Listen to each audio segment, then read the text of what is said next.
first time I taught students. I was given a show of force by the school's genius beauty. Teacher, the magic you just described is complete nonsense. After saying this, she even went on stage and perfectly demonstrated the magic. This brilliant display made even the kingdom's princess feel ashamed. However, I directly stated that the beauty's magic was trash. I'm deducting points from you. Then I slowly raised my magic wand. Open your eyes wide and watch carefully. I just lightly lifted my hand, and a dazzling magic spell was drawn by me. This amazing scene left all the students dumbfounded, because I completed the magic in just 0.24 seconds. 200 times faster than the world's fastest record. Everyone believed I must be the most powerful teacher in this academy.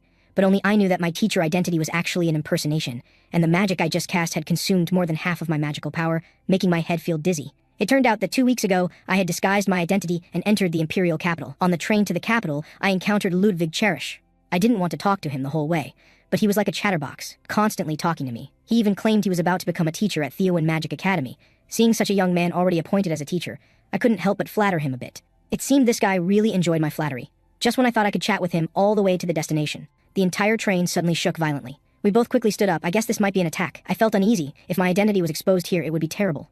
Soon, we both left the compartment to patrol. Just then, someone broke through the window behind us. Ludwig Cherish and I immediately dodged. Ludwig Cherish protected me behind him, saying he would handle this thug. At the same time, the thug was already rushing at us with a sharp knife. Ludwig Cherish used basic lightning magic within 1 second.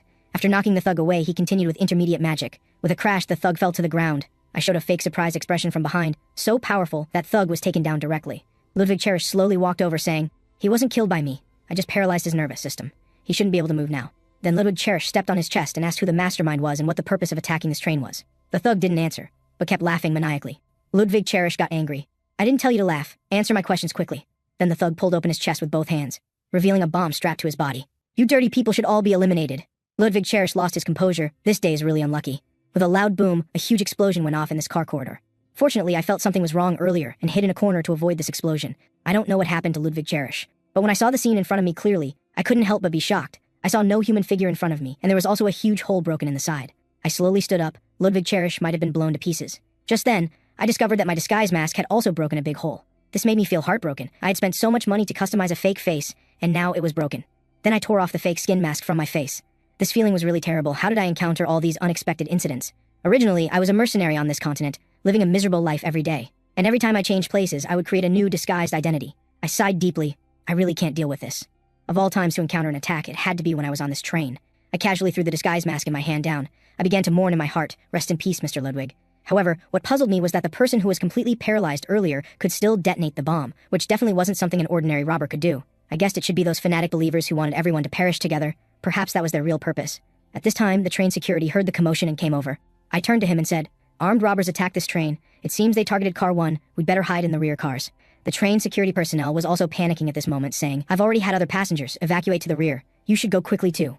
However, at this moment, I rushed forward and firmly pinned him to the ground. He was confused, "Sir. What's this sudden behavior about? Do you think your poor acting can fool me?" In the treacherous mountains, on a straight-running train, not only did attackers appear who seemed to have been waiting for a long time, but they even destroyed the train's defensive magic. This made it hard for me to believe. How could this be possible if internal personnel hadn't tampered with things? Seeing this, the man stopped pretending and stared at me fiercely. The next moment, a dagger popped out from his sleeve. However, I firmly grabbed his arm. "Don't move. Your reaction speed is quite fast. Who are you people exactly, and what's your conspiracy?" Seeing he wouldn't speak, I tied him up, preparing to hand him over to special personnel for interrogation. Just then, I seemed to hear the sound of bullets being loaded in front. This sound was definitely unmistakable, because when I was a mercenary before, I heard these sounds every day. The next moment, I directly pushed the train security personnel forward. At the same time, several bullets penetrated the man's chest, while I crouched down and dodged all the bullets. This piercing sound made me cover my ears. I didn't give him time to tip them off earlier. Could they have agreed on this beforehand? After his companions eliminated the man just now, they kicked open the door and walked in. Several people were stunned. What's going on? How is there still someone alive here? And what surprised them was that after enduring such fierce attacks, he was still unharmed. I slowly stood up and cursed at them.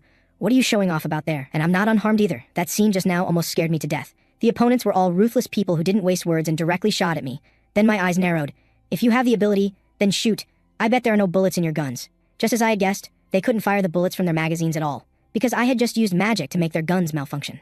The moment I displayed magic, a blue vortex appeared above me. This vortex directly scattered my magic. This made me feel bad. I didn't expect they really came prepared. The gang leader said at this time he was just guessing, but didn't expect there really was a mage on this train. So just in case, we made an anti-magic device. I wanted to turn around and run, but found that the back was also blocked. The thug was thinking, although he looks very powerful, that guy is probably only a level 4 mage. Otherwise, we would have received news that there was a mage on the train. Seeing the situation, I directly jumped out of the window next to me. The thug leader was shocked. He actually jumped down. Quickly check if he's dead. A subordinate went to look and found no sign of me. He should have been buried by the heavy snow. Then he said to the boss, "Let's quickly go handle other matters. Don't worry about him anymore." But just as he was halfway through speaking, his head suddenly exploded. At this time the boss also reacted. He didn't jump down just now, but climbed up above. Everyone was surprised. Could he have used flying magic just now? But how could flying magic speed catch up with a train? The boss immediately gave orders. "You ordinary people staying here won't be effective at all. Quickly go to car 1 first, and if you want to deal with a mage, you can only use a mage to check and balance."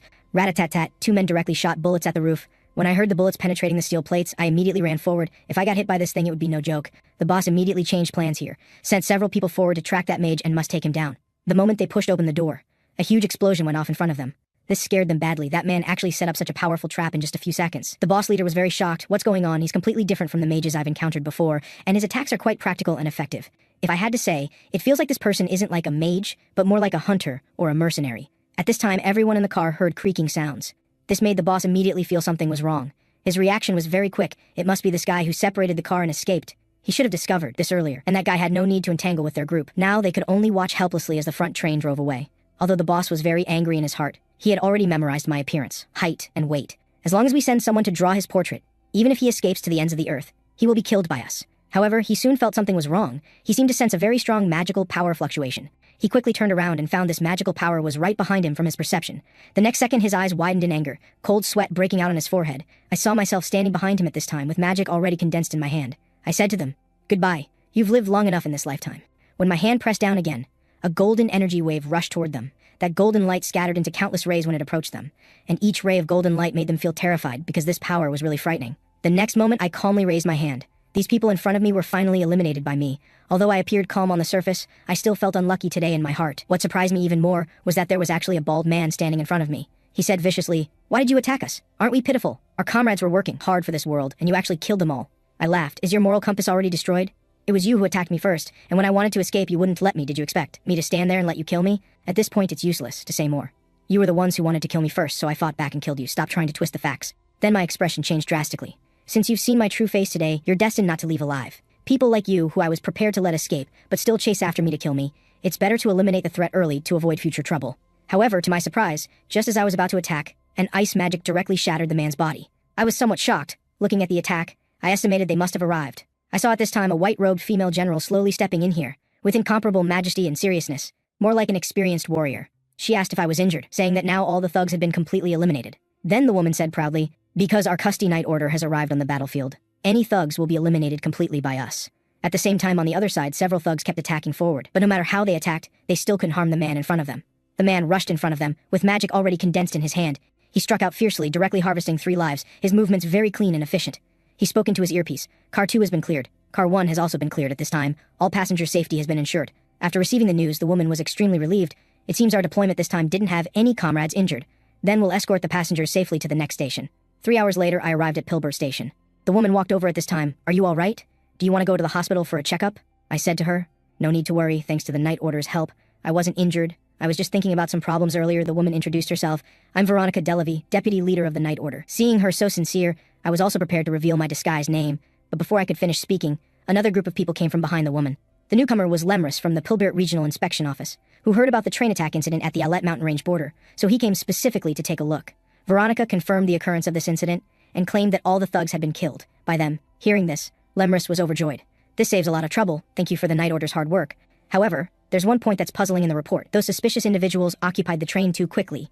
Even if mages were involved, they invaded the magical industrial train too easily." This also reminded Veronica, indeed, it seems to be exactly like this. So, they suspected that it was very likely that someone inside the train also participated in this attack. After thinking for a moment, Veronica made a judgment. "What you say makes sense. Quickly check the personnel list of the entire train." After reaching an agreement, they prepared to first confirm everyone's identity, then let them go. Then Veronica also went to help and said to me, "As long as you tell the truth about what happened here, there won't be any problems." I smiled slightly. "I will naturally tell the truth. Absolutely won't tell a single lie." But in my heart I felt that big trouble was coming, because my identity and my appearance completely didn't match. First, my previously disguised identity as Gerald had no problems. The ticket was also purchased through official channels. I could confidently say I boarded this train legitimately. But the problem was that I was now showing my true face, which didn't look like a 40-something uncle at all. If my identity was exposed during the investigation, what awaited me might be the gallows. And outside now there were all police and knights. I had no way to escape at all. Plus that deputy leader's cold ruthlessness toward evildoers.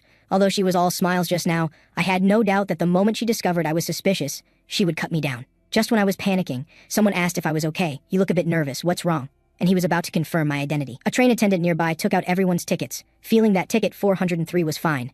He looked at the information. 403 has 2 passengers. One is a 25-year-old male Ludwig Cherish, and another is a 40-something male Gerald. But where did the remaining person go?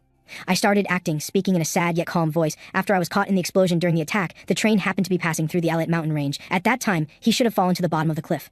The prosecutor's sinister gaze stared at me deadly, as if trying to see through my thoughts. But the more he looked like this, the more nervous I felt. At this time, Veronica rushed over. "You don't need to investigate that person, because he's absolutely impossible to be a suspect." Just before we arrived, this man was already fighting with those people, if he was an accomplice of the criminals. Would he need to do this? Hearing this, the prosecutor nodded. "I see. So you're actually a hero of this train. Then I was indeed somewhat rude earlier, Mr. Ludwig." After hearing his words, I was somewhat stunned. Did he mistake me for Mr. Ludwig? Then they were also surprised to discover that Mr. Ludwig was coming to Theowen to take up a position. When they looked at me again, their gazes were full of fervor. To have such high achievements at such a young age, truly remarkable. I smiled slightly. Since this was the case, I would go with the flow and admit it. Then I stood up and greeted them properly. "Just as you said, I am the teacher who will be taking up a position at Theowen Magic Academy. I'm Ludwig Cherish." Although it's a bit thick-skinned, this is indeed the disguised identity I just thought of. After arriving at the station, they even personally escorted me off the train. They kept wanting to personally send me to the academy. I told them not to go to such trouble. I'll go to the academy myself. But what I was thinking was, it wouldn't be convenient to go with you. Wouldn't I be directly exposed when we get to Theowen? Then, to get rid of their entanglement, I lied that I still had some private matters to handle, so you don't need to mobilize so many people. Miss Veronica, although we didn't interact for long, I'm glad to meet you. We'll meet again if fate allows. Veronica was also very excited, Mr. Ludwig. If we're destined, we'll meet again. After I left, Miss Veronica couldn't help but be surprised in her heart. Only 25 years old, yet able to teach at that school. Truly a young genius. He should at least be a 4th-order mage. I walked out a distance in extreme panic. I finally successfully disguised my identity and escaped. Although I felt somewhat apologetic in my heart, I really owed it to Mr. Ludwig's fortune. What made me feel fortunate was that this world's photography technology wasn't very advanced. It would be hard to distinguish the differences in our appearances just from photos. I thought the crisis situation should be over. I must temporarily hide, then create a new identity. But before one wave subsided, another rose. I hadn't even prepared to find a place to stay when someone called out to me again. After hearing him say Mr. Ludwig, I turned to look in the direction of the voice. The man was a white-haired butler who had just heard me chatting with the Night Order people and learned that I was Ludwig. So he greeted me. The butler smiled kindly. He was very worried about your safety after hearing about the train attack, so he immediately came here to pick you up, so please get in the car now. I'll take you to Theowen Magic Academy. I stared at him with a black line on my face. "You dead old man, your timing really isn't good," and he doesn't seem to have recognized that I'm a fake. Then I took the butler's carriage to Theowen. During this period, I kept thinking of countermeasures. But no matter how I thought, I couldn't think of a perfect strategy. This is going to be big trouble. I didn't expect the school would personally send someone to pick up Ludwig, and this person is definitely not an ordinary employee. I looked up at the old man's back. His strong physique was one thing, but more importantly, I didn't even notice any movement when he approached me, so he was at least a knight by origin. So if I wanted to use clumsy excuses to get rid of him, he would immediately become suspicious and track me down. So I simply got directly into his carriage and waited to see what would happen. This way would actually be safer for me. And Gerald had already been confirmed dead. So in this country, I was equivalent to a ghost, meaning even if I was taken away now and disappeared from this world, no one would know of my existence. In this case, it would be better for me to be a person with identity, temporarily use Ludwig Cherish's identity to act, then look for opportunities to escape later. Soon we arrived at the academy's main gate, and inside here was the famous Theowen Magic Academy. Its scale was so large it was amazing. When I saw the scale here, I was also somewhat surprised in my heart. It must have cost billions to build this. The old man slowly said, "Please wait patiently. I'll take you to see the principal right away." A moment later, he brought me to the principal's office, while he waited at the door. After seeing the principal, I greeted her. "I'm Ludwig Cherish, reporting as requested by the principal." In front of me was a white-haired woman sitting there looking at me. The woman smiled slightly, but I couldn't tell what her smile meant. When her golden eyes slowly opened, I felt my body seem to have a strange feeling. She said, "I've been waiting for you, Mr. Ludwig. I'm the principal of Theowen, Eliza Vero." During this time, she brought up the previous train attack incident, asking if I was injured. After learning that I was fine, she was very happy. "You're truly amazing. You even assisted the Night Order in subduing the enemies. Worthy of being the new teacher we selected." This woman's personality seemed to change very quickly. Actually, that golden gaze earlier made me feel something extraordinary. However, when I entered this room, I felt something a bit strange. I don't know if it was my psychological effect. Could this principal have met Ludwig before? Has she now discovered that I'm not Ludwig? But then I breathed a long sigh of relief. It turned out this principal was also meeting me in person for the first time. She even praised me as handsome. Then she gave me a contract, although you were notified beforehand, to ensure everything is foolproof. You should still take a look. I picked up this contract and looked at it. Although I planned to resign immediately and leave here, now wasn't the best time. But when I saw the monthly salary above, I was stunned. It was actually 30 imperial gold coins. This was too exaggerated. If converted to continental common currency, that would be 30 million Tanalu. Converted again, about 200,000 US dollars. The principal smiled slightly. "How do you feel about the compensation? Not bad, right?" I was slightly shocked. I'm really too poor. Seeing this income was really too tempting. This was simply fantastic. Just working for 1 year would be equivalent to me lying flat for a lifetime. I put my hand over my mouth, concealing my smile. I must stay calm now. If I stayed here, it also meant that Theowen's expectations for teachers were very high. But could I really hide my identity well in this Theowen Magic Academy where geniuses gathered? This made me very doubtful of my abilities, but I had already negotiated with the school and prepared to come work. If I was unwilling to work now, it would seem very suspicious. No choice. It seemed I could only bite the bullet. I'm definitely not because of money, just because resigning now would be very suspicious. And there was another point. I was quite good at deception, as well as putting on airs and creating atmosphere. These were all my specialties. Soon I reached cooperation with the principal.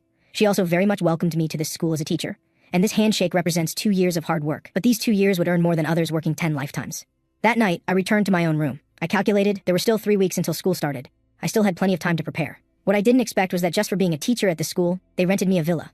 It seemed this Magic Academy's teacher benefits were very good. Before I knew it, I had already been in this world for 27 years. Having no abilities, just being reincarnated with memories from my previous life, I initially had a hard time surviving in this world. I had experienced many life and death situations. I didn't expect to actually become a teacher at Theowen this time. This should be considered forced disguised employment. And now the most important thing was to first investigate Ludwig's personal background thoroughly. This would help with my disguise. Through my investigation, he was from a declining noble family in the Koyotan small kingdom, an only child, and both parents had died. The correspondence with acquaintances was all polite talk, showing that relationships weren't close. This meant that no one could recognize me. This was simply a perfect disguised identity. I slowly stood up, then what's left is preparing the content I need to teach in class, and gathering intelligence about Theowen Magic Academy. First I need to familiarize myself with the terrain here. However, at this time I felt my stomach was a bit hungry, so these things should start tomorrow. This day I continued looking at existing intelligence in the Academy's coffee shop. Time passed very quickly, 2 weeks had already passed, but I basically understood what I needed to understand. And lesson preparation was also going very smoothly. Just at this time, a woman sat down behind me. She said, "It's so good to see you safe and sound. First order, I was worried that you had encountered some accident." The woman's words made my heart suddenly jump. "What's this situation?" I didn't answer her words, but waited for her to continue. After a moment of silence, the woman felt somewhat embarrassed. "Why haven't you contacted us for 2 weeks? Other members are also very curious about your movements." Only then did I put the coffee in my hand on the plate. I've been confirming some things during this time. This person should have come looking for the original Ludwig, but mistakenly found me instead. The woman also didn't expect the attack incident, claiming it was an accident. Didn't expect the rebels to attack that train at that exact time. I nodded. Besides that, I also need intelligence related to Theowen Magic Academy. The woman was somewhat confused. "Didn't we send you the relevant intelligence information?" I could only pretend to be calm. "I just want to confirm whether the intelligence received is accurate. Send me another copy later." But in my heart I was cursing. Damn, what's going on here? But I still have to continue cooperating with the other party. Can't let them suspect me. I asked her how things were being handled on her side. When the woman heard this question, she let out a sinister laugh. "Everything is going smoothly on our side, and we've also eliminated traitors. Seems like we tore their limbs apart and threw them to wild dogs to eat. This is what happens to traitors who betray us." Her calm expression while saying such vicious words immediately made me feel something was very wrong. But I had to stay calm, otherwise I might be exposed. I told her to speak directly. "What's the reason you suddenly came to find me now?" The woman paused for a moment. "You've been here for almost half a month, but there's been no news, so I was a bit worried." But my words made her feel like falling into an ice cellar. "So you came to find me without authorization at this critical moment? Do you know that your impact on me is very significant?" Saying this, I heavily slammed the coffee in my hand on the table. "Do you know that there are many people watching me in here? You're dressed so strangely. Do you want me to be suspected by others?" Although I didn't turn around to look, I could feel this woman was very afraid of me. After a round of putting on airs, I began to understand the current situation. "How many people have you gathered on your side?" The woman said nervously, "Third order 31 people and second order 7 people have successfully infiltrated the Magic Academy." I responded indifferently. "I understand, since it's confirmed, then I'll leave first." But before leaving, I still threatened her. "If you come to find me without authorization again, then I'll make you die without a burial place." My intimidation made her tremble all over. She felt like she could barely breathe. I told her, "From now on, only when I call you for a meeting can you come. You're not allowed to appear in front of me at any other time." After I walked more than 10 steps away, I finally breathed a sigh of relief. Listening to what the woman said, I feel their organization poses a great threat to me, especially when I heard them talk about eliminating key figures from the Magic Academy, and saying they let wild dogs do that thing to traitors. These people were simply crazy. Just when I was about to leave her sight, she suddenly called out to me. I thought to myself this was bad. Could something have given me away just now? The woman said seriously, "May I ask, how will you contact us when we meet next time?" Embarrassing, extremely embarrassing. I was so embarrassed I couldn't even answer this question, because this was something I hadn't thought of. They definitely had something for passing information between them. I started putting on airs again. "Do I have to say this out loud for you to know?" This scared the other party into not daring to speak. After returning to my residence, I began researching Ludwig's identity again. He was so young yet already a level 4 mage, and also a teacher at Theowen. Damn, I should have suspected his identity long ago. The reason Ludwig's background was so perfect was because this was all designed. After all, he couldn't use his original identity while undercover. With Ludwig's identity, all these correspondence should be coded messages. This gave me a headache. This is bad. I made this decision in a hurry and happened to step on a landmine. And I had gotten new information earlier. That was first order. The woman earlier should have taken me for first order. This made me very speechless. Honestly, the more I think about it, the more ridiculous it seems. Which mysterious organization's executive got killed in the train attack incident? and he was an executive of a mysterious organization that had planted dozens of spies in Theowen Academy. Could such a powerful person have survived that explosion? I shook my head. No point thinking about these things with someone who's already dead. Logically, he should be dead, no matter what. For me now, there's another faction. In front of them, my disguised identity absolutely cannot be exposed. Now the most important thing facing me is whether I can find other companions from the First Order. If they disguise themselves vividly every time they meet, then I can only pray I won't be discovered by them. For me, the most ideal scenario would be to use Theowen Academy to eliminate those guys. After all, Theowen has powerful authority. As long as they take action, no matter how powerful the mysterious organization is, they're no match for them. The more I think about it, the more my head hurts. I can't let either side notice. So I need to appropriately leak some intelligence. Trying to preserve myself between two major forces will definitely be difficult. It seems that in the next 2 years, I won't be able to get through easily either. Soon, the day for the new semester to begin arrived. The bustling sounds in the corridor brought back fond memories. Someone spoke up. Have you heard the news? They say the course on manifestation theory and elemental understanding will be taught by a new teacher. The campus beauty chuckled. A new teacher gets to teach second years right away? Must be quite capable. Her best friend beside her said, the last teacher was driven away by you. I wonder how many moves this new teacher can withstand under your pressure. The students' information network was remarkably efficient. They even knew I was a former military officer who had published numerous papers. But there was one thing everyone knew. They heard he came from a fallen noble family. Flora snorted coldly. Looks like I can easily get my credits this time. Just then, I pushed open the door and slowly entered the classroom. The aura around me was quite intimidating. With a loud bang, my hand slammed heavily on the desk. Hello everyone, it's a pleasure to meet you all. I'm the newly appointed teacher, Ludwig Cherish. After my words fell, not a single person in the room made a sound. Everyone was intimidated by my presence. I thought to myself, not bad. It seems these youngsters haven't seen much of the world yet. They're completely overwhelmed by my aura. I then continued, since we're still in the course ad drop period, there won't be class today. I'm just here to give you advance notice. Although I teach manifestation theory, I won't just teach you manifestation knowledge. I'll go beyond theoretical levels and focus on practical applications. Additionally, my course isn't just available to second-year students. First-year students can also apply. Seeing some people starting to discuss, I raised my hand to signal for quiet. I understand your dissatisfaction, but I won't lower my teaching quality. You can rest assured about that. At this moment, a female student slowly raised her hand. What's the reason for letting first-year students also attend this course? The moment I saw her, I felt like I'd seen her somewhere before. She looked somewhat similar to the king and queen. I responded, as an educator, I believe knowledge shouldn't be limited by grade level. Everyone should be given equal educational opportunities. My answer left the girl somewhat unsatisfied, as my explanation was rather weak, but she could only suppress her feelings. If you're curious about it, then come listen to my next class. Finally, I warned these students about one more thing. If anyone thinks they can slack off and just coast through for credits because I'm a new teacher, then, as an educator, I'll make you deeply regret having such a complacent attitude. So you'd better not come to my class. I felt incredibly satisfied inside. I had prepared my lessons thoroughly, but the fewer students I taught, the easier it would be for me. There was another point. Having second-year students attend the same class as first years would definitely hurt their pride. And since I told them directly that my class was difficult, who would want to attend? Now that I've finished speaking, does anyone have questions? Although some wanted to ask questions, seeing my intimidating presence left them speechless. Moreover, the students heard I was the youngest 4th-level mage, so they didn't dare ask questions casually in my presence. Seeing everyone's flustered state, I was extremely satisfied. If there are no questions, then class is dismissed. This concludes today's orientation. The campus beauty found it interesting. Let's see what kind of surprises you can bring me in your next class. As I prepared to leave the classroom, I felt incredibly pleased. If only a few students showed up to my next class, they'd be easy to handle. While this was good from my perspective, all the prepared responses I'd rehearsed didn't get used. Suddenly, I thought of a problem. Could they be deliberately ignoring me? If that were true, it wouldn't be good, because teachers should have some affinity in students' hearts. Could I have hurt their pride? Looking up again, I was somewhat stunned, because all the students had stepped aside to create a path for me to leave. This was their respect for the strong. My mind exploded with a thunderous realization. Had I really hurt these children's self-esteem? Just then, a pink-haired woman greeted me. She smiled gently. It's a pleasure to meet you. I'm Serena, and like you, I'm also a newly appointed teacher this time.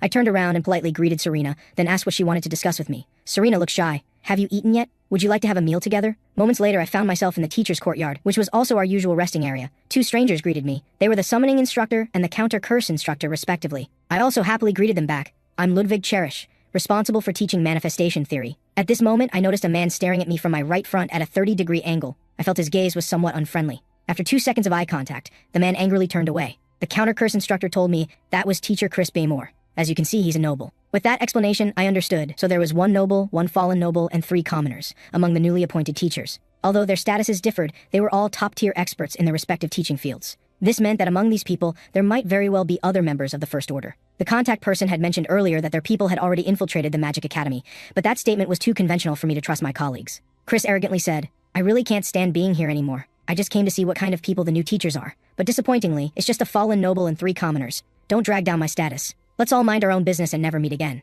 Then he specifically called me out. You're just a fallen noble. Don't get too full of yourself. The counter-curse instructor was very displeased. Don't think you can openly look down on others just because you're a noble. The other 2 teachers also comforted me. Let's just have a meal together and ignore that guy. During the evening, delicate fingers were typing. She reported everything that happened here to the person on the other end. The person above gave her an order. The first order's first class absolutely could not be poorly attended. People must be arranged to go and make those students attend class. The woman pressed her lips together and sent a received message. She then added many friends, telling all first and second year students to attend the lecture. At this moment, time came to the second day. I was curious whether there would be more than 10 people in the classroom. I had clearly warned them before that my class was a minefield, so no one should come to my class. Even if someone did come, it would probably be because other classes were full, and they had no choice but to select mine. With a creak, I pushed open the door. Looking inside, every seat was occupied, not a single empty spot. I hadn't expected the first class to be completely full. This really startled me. What was with these students? Why were there so many people? I carefully counted and found that all 80 spots were filled. Looking more closely, I discovered there were even more first-year students. Didn't they feel pressured attending class with their upperclassmen?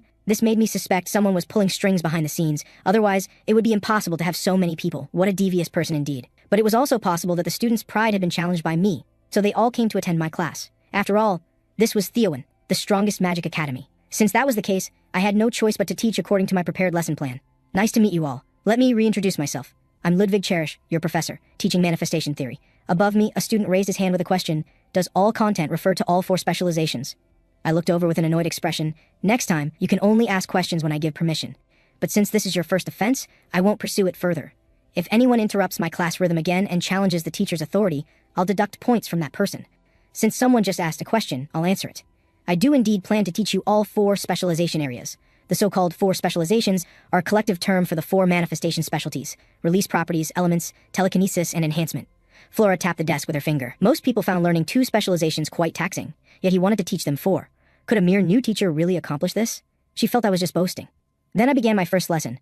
Today's class will start with explaining magic, which is something everyone finds quite interesting. My magic wand swayed in the air and a red fire vortex appeared. This is 3rd level fire elemental magic. Flickering flames, formed by 7 elements working together in complementary fashion. I smiled slightly. What I'm about to demonstrate is a spell manifestation method that's at least 3 times faster than existing casting methods. The students immediately became restless. Is it really possible to achieve such short manifestation times? Even her best friend felt I was bragging, and turned to ask Flora, is what he's saying true? Flora couldn't say for certain, but she believed it would be impossible without fundamentally changing the spell structure.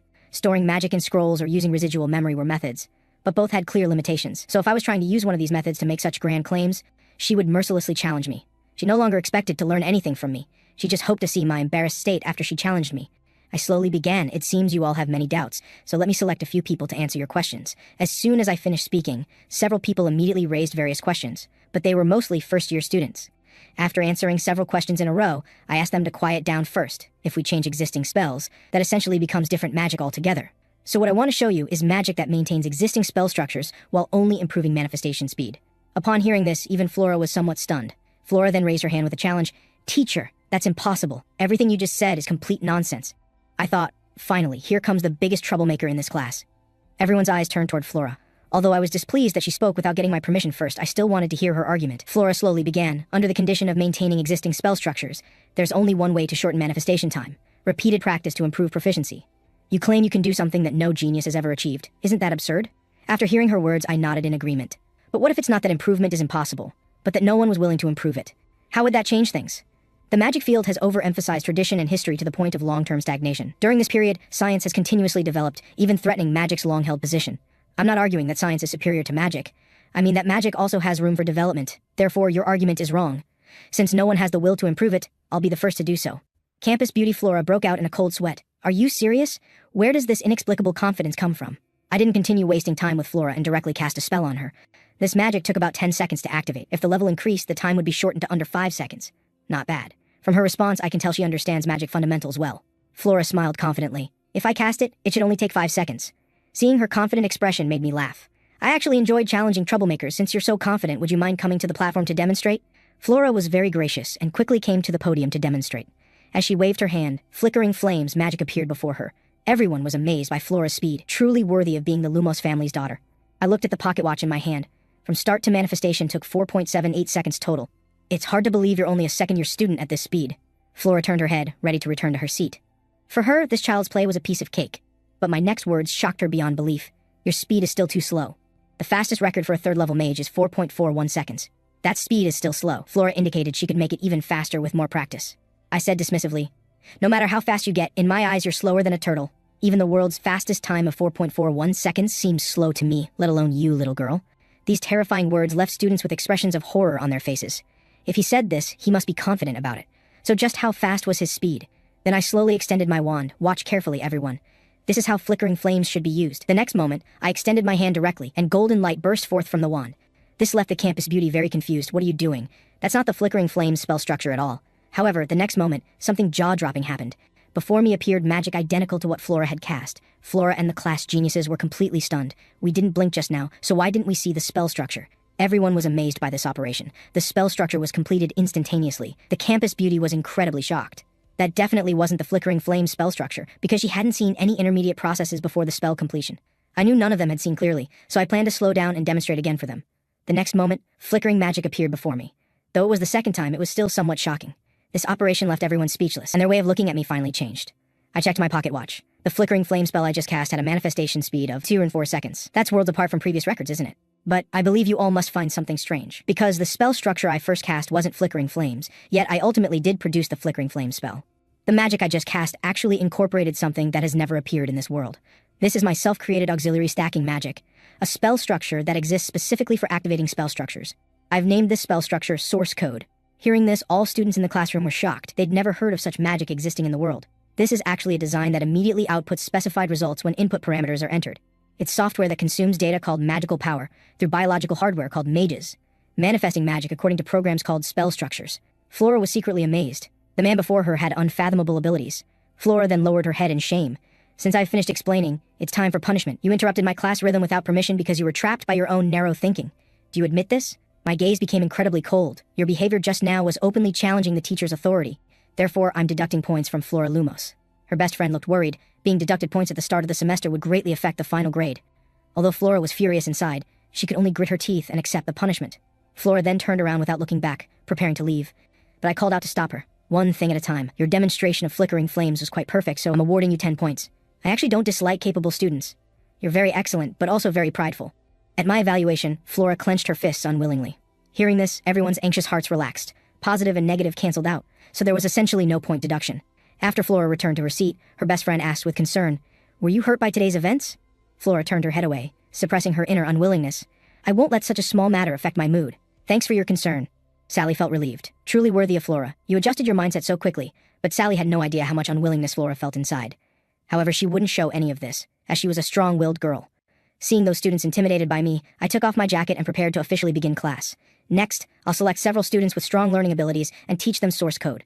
If you want to learn it, you must listen carefully. 10 minutes later, the entire classroom was incredibly quiet, with only me speaking eloquently. At this moment, one student was thinking, people around always described teacher Ludwig as a strange person, and I thought I'd chosen a terrible course. But seeing him today really changed my perspective completely. This teacher before me is truly remarkable. He instantly became my little fanboy. Time flew by, and while students were listening attentively, the bell rang. I turned around to leave and reminded them to thoroughly review today's lesson content when they got home. After I left, these students immediately became excited. They hadn't expected to learn new magic at the academy. But just then, the bespectacled youth heard inappropriate comments. Someone said, "What's so amazing about these trivial tricks?" Looking back, he saw a blonde delinquent arrogantly standing there belittling me. Not only that, he also mocked the bespectacled boy for being just a commoner, claiming commoners hadn't seen the world and were easily amazed by such small displays. Unknown to him, this bespectacled youth actually had significant background. However, the youth seemed not to hear his words. He looked around the classroom for 2 seconds before realizing this blonde was talking to him. Seeing the other party about to lose his temper, he hurriedly stood up and apologized. But by this time, the other party was already furious. "You dare ignore me, the eldest son of Baron Felio."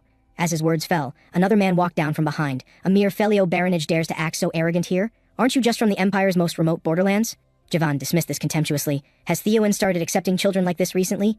The blue-haired youth sighed. He really didn't want to talk to idiots. Even if the Academy accepts children like me, it's still better than accepting those foolish children from baronial families. His tone made Jevon very displeased. The next moment, his wrist flicked, and golden light appeared on his magic wand. "You dare insult nobility? I'll make you pay for your words and actions." The boy just looked at him coldly, seemingly not taking him seriously at all. "If you have the ability, then try it." However, his words made Jevon shudder, realizing the other party didn't seem afraid of him at all. The boy slowly walked down the steps. "I'm telling you to try it. See what consequences you'll face if you attack me here." He firmly believed that even nobles would be severely punished for causing trouble at Theowen Academy. "Didn't you read Theowen's regulations before enrollment, you fool? Besides, there's another important point. This is inside a classroom, with so many eyes watching. Don't you feel embarrassed?" After the boy finished speaking, he turned to look behind him and indeed found 2 people laughing at him. To avoid causing more trouble, he turned and left, but not before leaving a harsh parting remark. Little Glasses sighed with relief. This troublemaker finally left. He didn't want to get involved with these nobles. Little Glasses smiled at the boy, thanks for your help just now, and introduced himself as Aiden. The boy nodded and responded, I'm Leo. You don't need to thank me. I just can't stand his way of showing off his nobility. Little did they know that this conflict would create a connection between these two, making them inseparable in the days to come. Just as they walked on the platform, a white-haired man behind them was staring at them both. The man looked at them with malicious amusement, his eyes full of playful interest. These two little guys are really interesting. Meanwhile, my mood wasn't very good, and the reason was that everyone's reaction to me was much better than expected, which meant I couldn't slack off in the future. The world I had transmigrated to had a basic framework roughly equivalent to the 19th century. Even considering magical power, it still had many shortcomings compared to the technologically advanced 21st century. So not long after arriving here, I tried combining source code with science, and it worked out surprisingly well. I vaguely remember, when my teacher first saw my conceptual content, their reaction was very bland, so I didn't have much expectation. But I ultimately tried it anyway and succeeded. However, I can't rely solely on source code. If I don't want people to discover my true purpose, I need to make more preparations. Walking along, I arrived at my dedicated faculty office.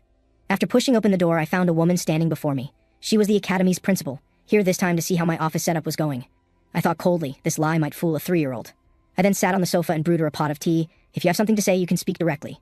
But if you keep up this attitude, I'll feel quite pressured. The principal chuckled. You're Theowen's highly regarded new teacher.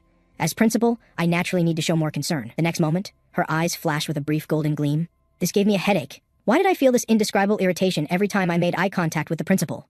The principal said huffily, Can't you show some surprise? I was really looking forward to it. I was so annoyed I wanted to slap her twice. This is scarier than encountering a ghost in the middle of the night. Why are you appearing in my office? It turned out the principal was planning to visit every teacher for the new semester, and I was the last one. This was unexpected. She cared so much about the teacher situations. This made me suspect she might have noticed something wrong, especially since I was saved for last, and for her to hold the principal position, she must be able to detect suspicious movements within Theowen. This made me very annoyed. I was wrongly accused from start to finish. Although I was an executive of a mysterious organization, I didn't belong to that organization. She then asked her doubt, I heard your course can be attended even by freshmen. Don't you have thoughts about grade-level divisions? However, she didn't blame me for this point. Instead, she praised my teaching method as very unique, because this year's freshmen included several relatively outstanding students. She believed that if I taught them, I would definitely make them even more excellent. Then she pointed to a list on the desk, which contained students with special magical abilities. Besides that, there was also a blonde imperial princess, hoping I could pay her a little attention, otherwise, the academy would be in an awkward position. The principal smiled slightly.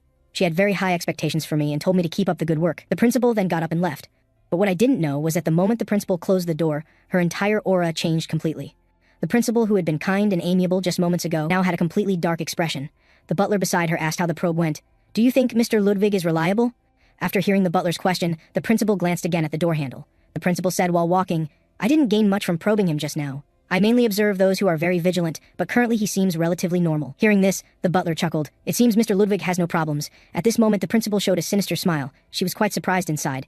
The principal really hadn't expected that a few minutes of probing would yield major discoveries. Her enchanting magic eye had made eye contact with me twice without any effect. If he were a 4th-tier mage, he would definitely be affected, but he showed no reaction to eye contact with the magic eye. This indicated one thing. I had resisted her magic eye's power through willpower alone. The principal sighed. How interesting. She hadn't encountered such an interesting person in a long time.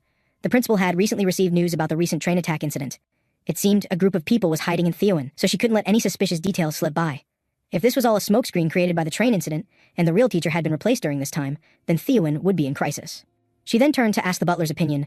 Do you think my speculation just now was reasonable? The butler wasn't sure about this either, but he was certain I was definitely not an ordinary person. As for other matters, further observation was needed. But what they didn't know was that after the principal left, I was breathing heavily. I felt the principal's visit was just a pretense. From her earlier conversation, it seemed more like she came specifically to interrogate me. But I didn't dwell on this too much. After all, I hadn't revealed any flaws. I should first look at the student list in my hands. Opening it, Flora, who had performed magic today, was right in the center. Seeing this portrait, I remembered the scene of suppressing her earlier. She wouldn't use her family's influence to pressure me because of my actions, would she? Fortunately, I was clever at the time. After punishing Flora, I also rewarded her with 10 points. She shouldn't retaliate against me.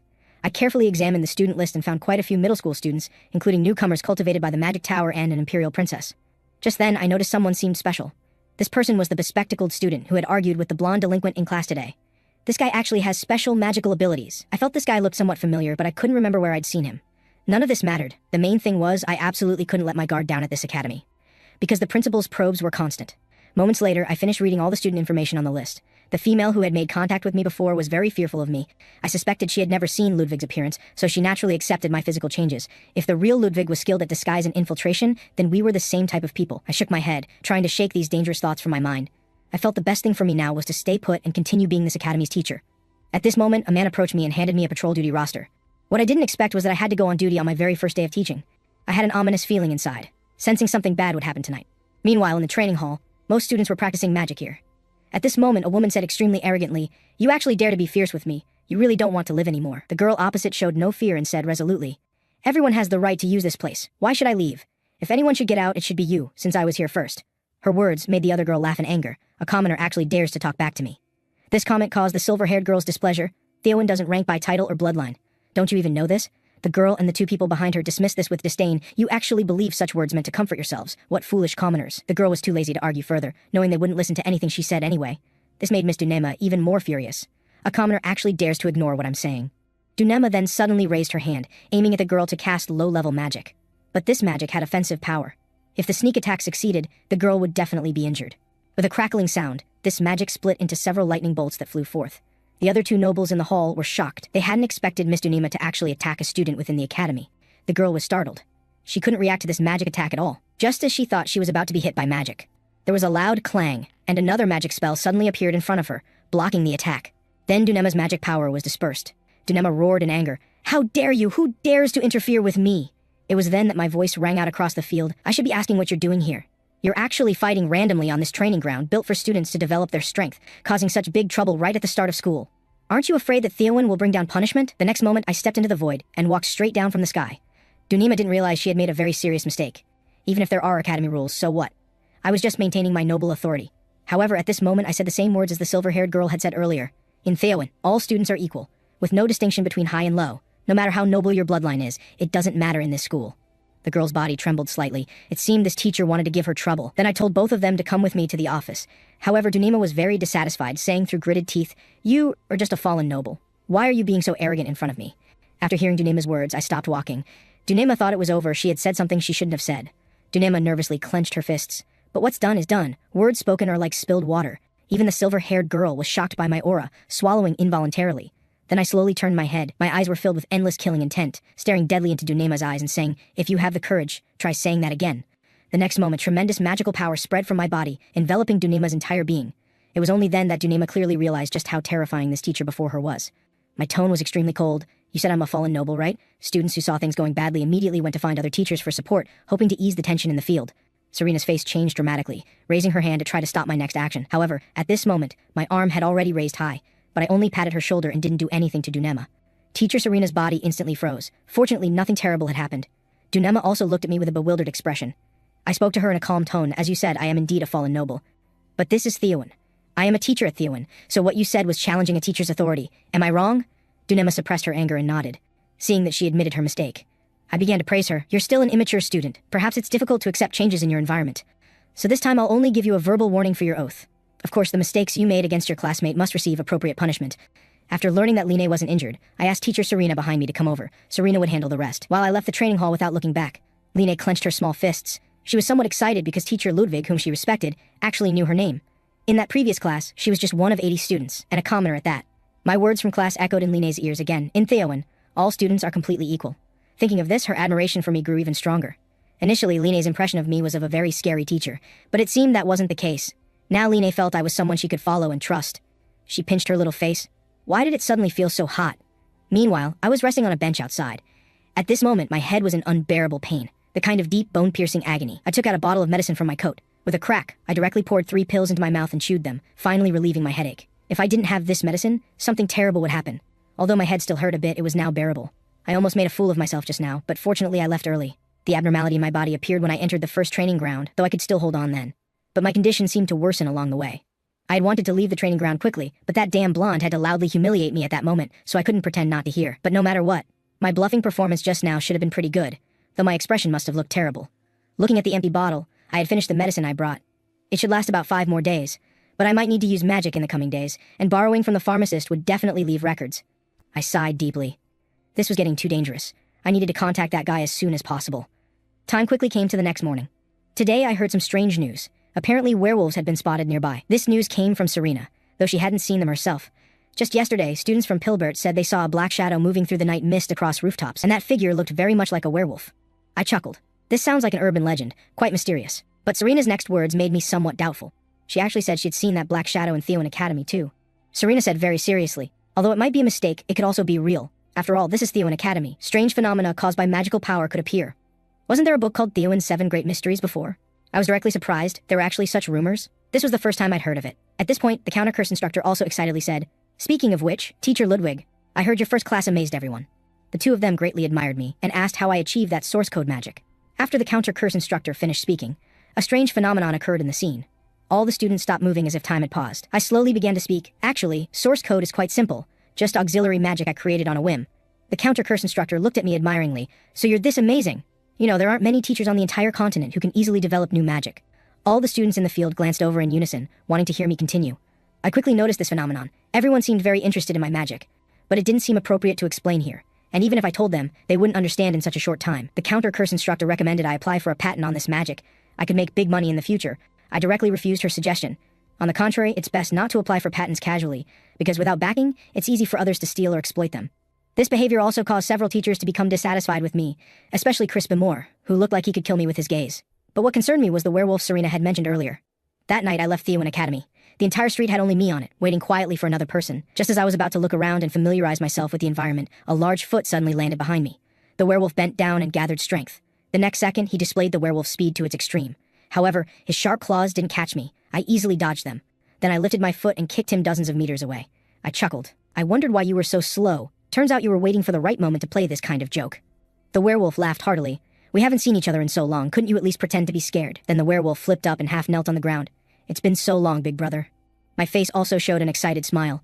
"It really has been a long time, Hans. How did you end up looking like this after all this time?" Hearing my mockery, Hans broke out in a cold sweat on his nose. "You think I wanted to look like this? Who could have expected that a little dog being held by an old lady would suddenly pounce on me?" I couldn't help but cover my mouth and snicker. "You really are a guy with a natural comedic talent." Actually, Hans is a human with a somewhat special constitution. If bitten by an animal, that animal's traits will manifest in his body. Regardless of personal will, he will transform into a half-human, half-beast form. Then, I took out a comprehensive remedy and handed it to him. Hans didn't hesitate and injected it into his arm. The next moment, all the hair on his body began to recede, and his face became human-like again. This appearance reminded me of when we first met. At that time, I was commissioned to subjugate a mysterious holy relic, but encountered a giant chihuahua there. I was somewhat at a loss then, but fortunately he explained clearly, or I would have killed him. After recovering his body, he kept complaining, "You disappeared for so long and actually became a teacher at Theowen. When did you get this identity?" He asked seriously what had happened. Being a teacher at Theowen was no joke. A few minutes later, after understanding what happened, he burst into laughter. "You're really amazing, big brother. If it were me, I'd definitely be exposed and caught in the end.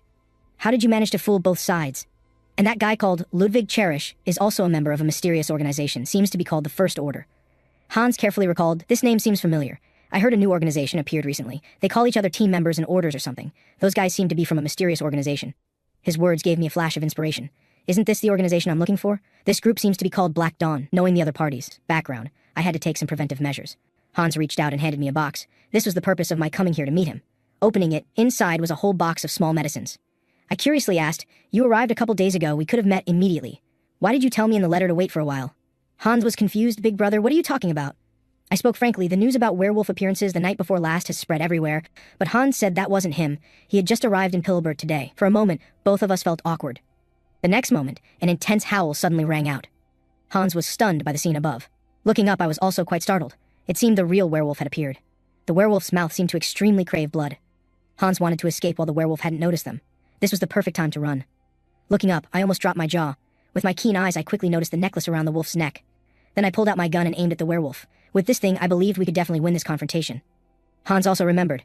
"You used this gun before. You seemed to use a fake name then, but I forget what it was." My voice spoke faintly. My former name was Van Helsing, also a mercenary of Abraham's army. At the same time, the werewolf seemed to notice our direction and immediately turned to look over. I heavily kicked an oil drum nearby, wanting to attract the werewolf's attention. Sure enough, after hearing the noise, the werewolf quickly spotted me. The next moment, the werewolf's body shot up from the ground and disappeared from its original position. When it appeared again, it was already in front of me, its imposing aura quite terrifying. The chains on the werewolf caught my attention. Although I had many questions, I had to subdue him first. As long as I could subdue him and interrogate him, I could definitely solve the doubts in my heart. After a howl, the werewolf quickly attacked me. Then a strange scene occurred. No matter how the werewolf attacked, it couldn't touch me at all. Even though it was very fast, I could still use magic to dodge. Soon I was pressed into a corner by the werewolf's attacks. The next moment the werewolf's attack came again. This time it seemed truly angry. But I smiled faintly. I was just waiting for you to lose your rationality and charge over. The next moment, the magic circle I had set up earlier suddenly floated over.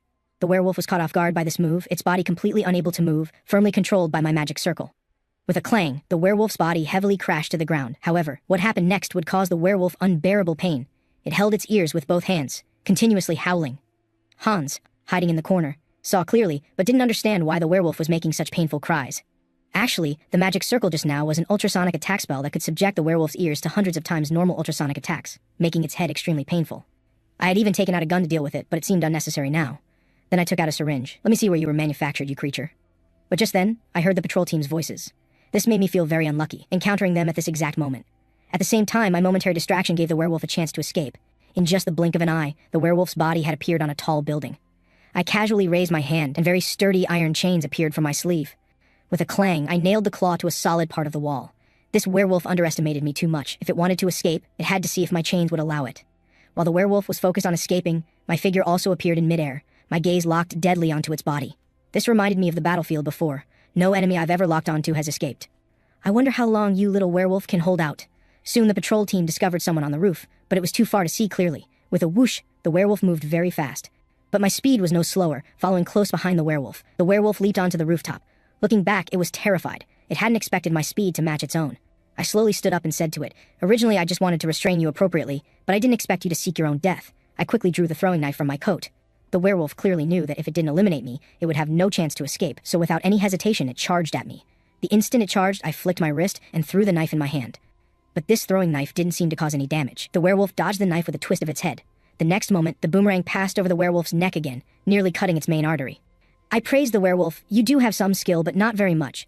I had planned to finish you with that move, but I didn't expect you to dodge it perfectly. Seems I need to use some real techniques."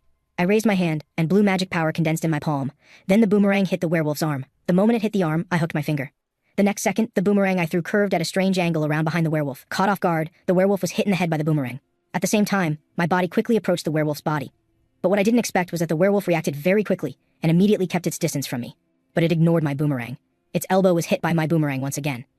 I also took advantage of the moment when the werewolf's elbow was injured to immediately jump above it. The next moment, my attack was actually bitten and held firmly by the werewolf. But I wasn't panicked at all, instead drawing the sword hidden in the staff. This reminded me of my days as a mercenary. Countless famous figures had died under my hidden sword, and there had never been a miss. At the same time, I had already prepared for the slashing motion. The werewolf's eyes widened, but it was powerless to do anything except watch helplessly as the sword got closer and closer to its head. With a sharp sound, after my sword fell, the werewolf's head separated from its body. At this moment, Hans below had just avoided the guard's pursuit. Walking along, he suddenly found something had fallen in front of him. Looking closely, he was scared out of his wits. It was the werewolf corpse I had just killed. At this time, I floated down lightly from above. Hans asked me what to do. Should he hide this corpse? After all, it wasn't appropriate to leave it here. I felt it was unnecessary since I had already taken the sample I needed. Let it stay here. Hans was a bit confused. Since this wolf head is useless to you, why did you bring it over? I looked at him playfully. I brought the wolf head over naturally to scare you. What else did you think? After some joking around, I confirmed one thing. This guy wasn't a mysterious creature but an artificially created test subject, so I decided to advance my plan. After hearing the plan I mentioned, Hans looked shocked. "The plan you're talking about isn't that one, is it?" I nodded. "Now we should slowly establish our footing. This place is much better than the capital in all aspects. Anyway, I can only stay in this city for now. In Theowen, there are not only mysterious organizations of unknown identity, but also guys doing unconscionable experiments. Most importantly, this is a big city with a group of street thugs. I told him to stop talking nonsense and hurry up to collect intelligence." Hans was dumbfounded. "You don't want me to collect intelligence alone, do you?" I had already thought of what to say. "I'm being watched now and can't act rashly, so you go collect intelligence first. After you're done, tell me, and I'll handle the rest." Hans could only agree, and collecting intelligence was his specialty anyway.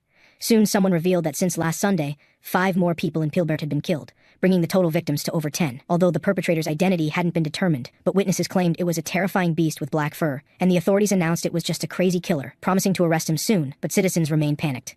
Soon I noticed something wrong. Why does this say Sunday? I remember I eliminated the werewolf on Saturday. Could there be more than one werewolf? Then the communication crystal beside me rang, meaning the leadership wanted to call us for a meeting. 2.5 hours later, all teachers gathered in the hall. Serena waved at me, signaling me to sit beside her. The moment I entered the hall, everyone's eyes focused on me. After all, I was now a celebrity at the school. Before I could sit down, Serena told me, "Do you know that 2 students were attacked last night? Fortunately, their injuries weren't life-threatening. From their wounds, it looked like they were clawed by wild beasts. The students who regained consciousness also said a terrible beast attacked them. Since last week, some rumors have been circulating, and victims have appeared in Pilbert too." A moment later, someone stood up, signaling everyone to be quiet. The principal had arrived. Serena whispered to me, "She's Mary Rose, who teaches potions. She's been a veteran at Theowen for over 20 years. Soon the principal Eliza Vero's figure entered, emanating an aura of authority. "I've called everyone here because there's something urgent to inform you all. I heard that recently strange creatures have appeared inside Theowen. And last night, 2 freshmen were seriously injured, although the perpetrator's identity is unknown.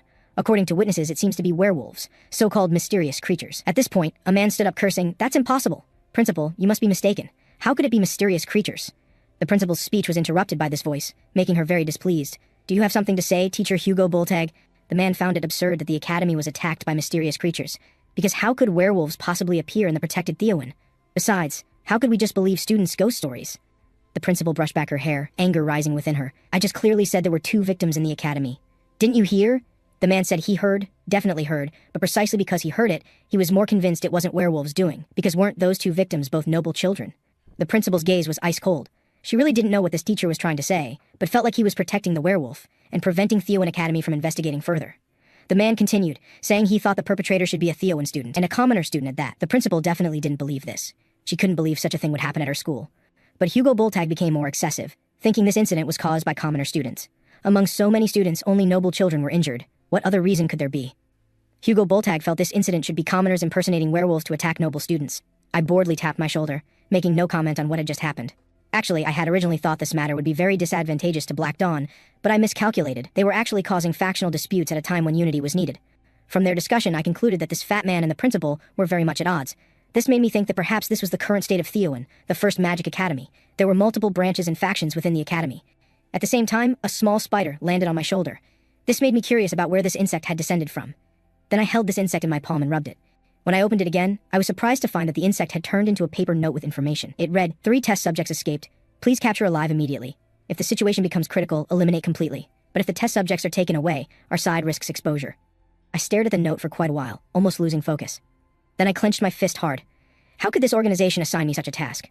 I was already physically and mentally exhausted, and now they wanted me to carry out such a difficult mission. Teacher Serena seemed to notice something was wrong with me, and asked if I was feeling unwell somewhere. I hadn't expected this incident to be related to Black Dawn. From Black Dawn's actions, it seemed this incident was also beyond their expectations. It was good that those guys were taking a hit, but there was one problem. If my true identity was exposed, I might face their endless retaliation. In that case, I couldn't just sit and wait for death. I had to eliminate those guys before Theowen, because if I was discovered, I'd be finished.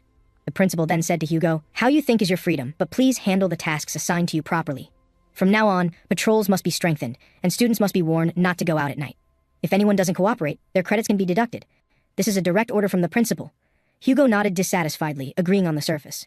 After the meeting ended, I walked around the campus. I noticed someone following me secretly from behind, so I told her to come out. I had already discovered her. The girl nervously emerged from behind the tree. This person seemed familiar. She seemed to be the one who initially approached me, but I hadn't expected she would infiltrate Theowen Academy as a student. I asked her what she wanted from me, but then thinking this place wasn't suitable for conversation, I told her to follow me somewhere else. The girl then nervously followed me to a cafe. The girl was called Sedina Rosen. Since she had a surname, she probably didn't enter Theowen as a commoner. I asked what her real name was, but my question made the girl very uneasy. The next moment I was surprised. I hadn't expected that to actually be her real name, not a fake one. Then I asked her another question. "You're not following me just because you think I'm handsome, right? You must have something you want to tell me." The girl looked around. "It's really inconvenient to talk here. Could we change places?" After Sedina Rosen's words, I suddenly moved my foot, creating a soundproof barrier between us. As long as others didn't enter this field, they couldn't hear our conversation. I emphasized one point to her. We had to change how we address each other. "You're not allowed to call me First Order anymore." The reason was simple. Calling me that in front of others would only expose my identity. Now getting to the point, what's our current situation? "Tell me specifically," Sedina Rosen said seriously.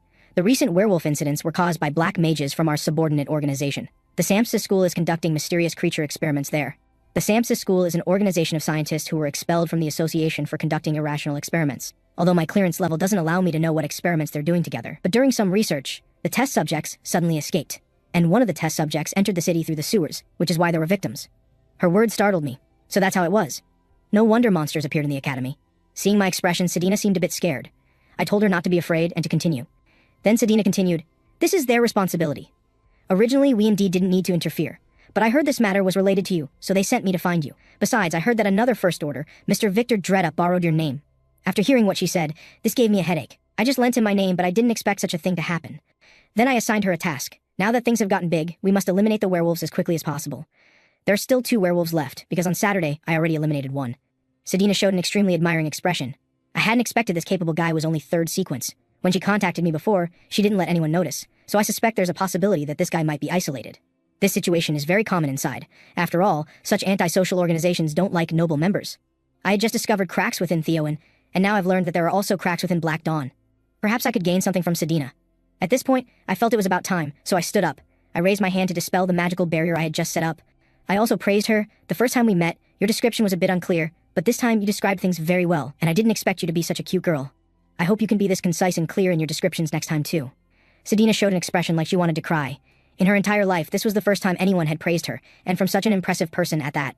So after I left, I didn't hear her say thank you for the compliment. Little did I know, our scene just now had been seen by someone else, and judging by the angle, the person seemed to have specifically come to follow me. This person was Flora. She felt that if we needed magic to isolate our conversation, there must be some unspeakable secret. The next day in class, Flora seemed absent-minded. She had seen from the window that the color of the magic should have been sound-blocking magic. Ordinary people can't sense the color and scent of magic, so they wouldn't notice.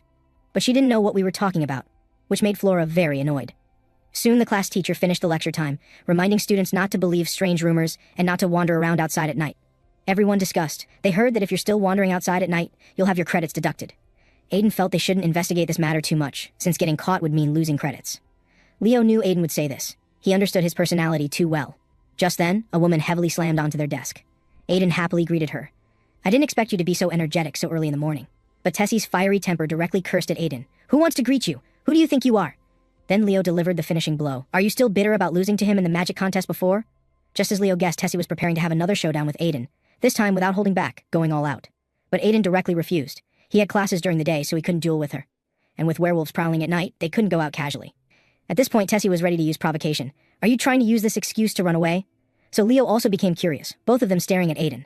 But Aiden remained very calm, then just consider me scared. So Tessie thought of a compromise. Let's make a bet on who catches the werewolf first, how about that? Leo agreed immediately, but Aiden standing beside him looked shocked. Don't you two care about your credits anymore? Tessie dismissed this with contempt. Credits are nothing. What matters most is improving our own strength. You can't run away just because you're scared. After she left, Aiden nervously asked, why did you say that? Leo shrugged indifferently. I was just going along with her casually. The teachers will handle the werewolf situation anyway, but Aiden felt like Tessie was taking it seriously. Leo turned around in surprise to look at Aiden. Tessie's not stupid. How could she possibly go do something so reckless alone? Stop overthinking it. After a moment of silence, both of them suddenly stood up at the same time. They thought carefully. Tessie had always been quite impulsive in everything she did. Could she be taking it seriously this time too? Then they nervously looked out the window. At that moment they saw Tessie had already gone to the first floor, but thankfully she was heading back toward the dormitory. But then the scene changed. Tessie suddenly turned and headed somewhere else. In Tessie's mind, she had already taken this bet seriously. This gave the two of them quite a scare. This fool, she's not really going to risk catching werewolves, is she? Something big is definitely going to happen this time. That night, I began patrolling the school again. More people came looking for me today than usual, several times more than before. The fat man who had confronted the headmaster also came to see me, wanting me to give the noble students some special treatment to help his family's restoration. This guy was even approaching fallen nobles. You could tell he was quite desperate, but this was basically telling me that supporting the headmaster would be more beneficial for me, so I spoke to him righteously. In Theoan Academy, there's no distinction between commoners, nobles, and royalty. I don't plan to change this philosophy. Then I walked away without looking back. If I allied with them, it would only expose that my family identity was fake. How could I possibly cooperate with them? Most importantly, I didn't want to anger the headmaster for no reason. While thinking about this, I heard some commotion behind me. I yanked away the obstructing bushes and discovered 3 students hiding inside. The blonde boy was startled. Teacher, you've misunderstood us. We just came out for a walk, but I completely ignored them and directly deducted 5 credits from each of them. These kids actually wanted to catch werewolves for the reward money.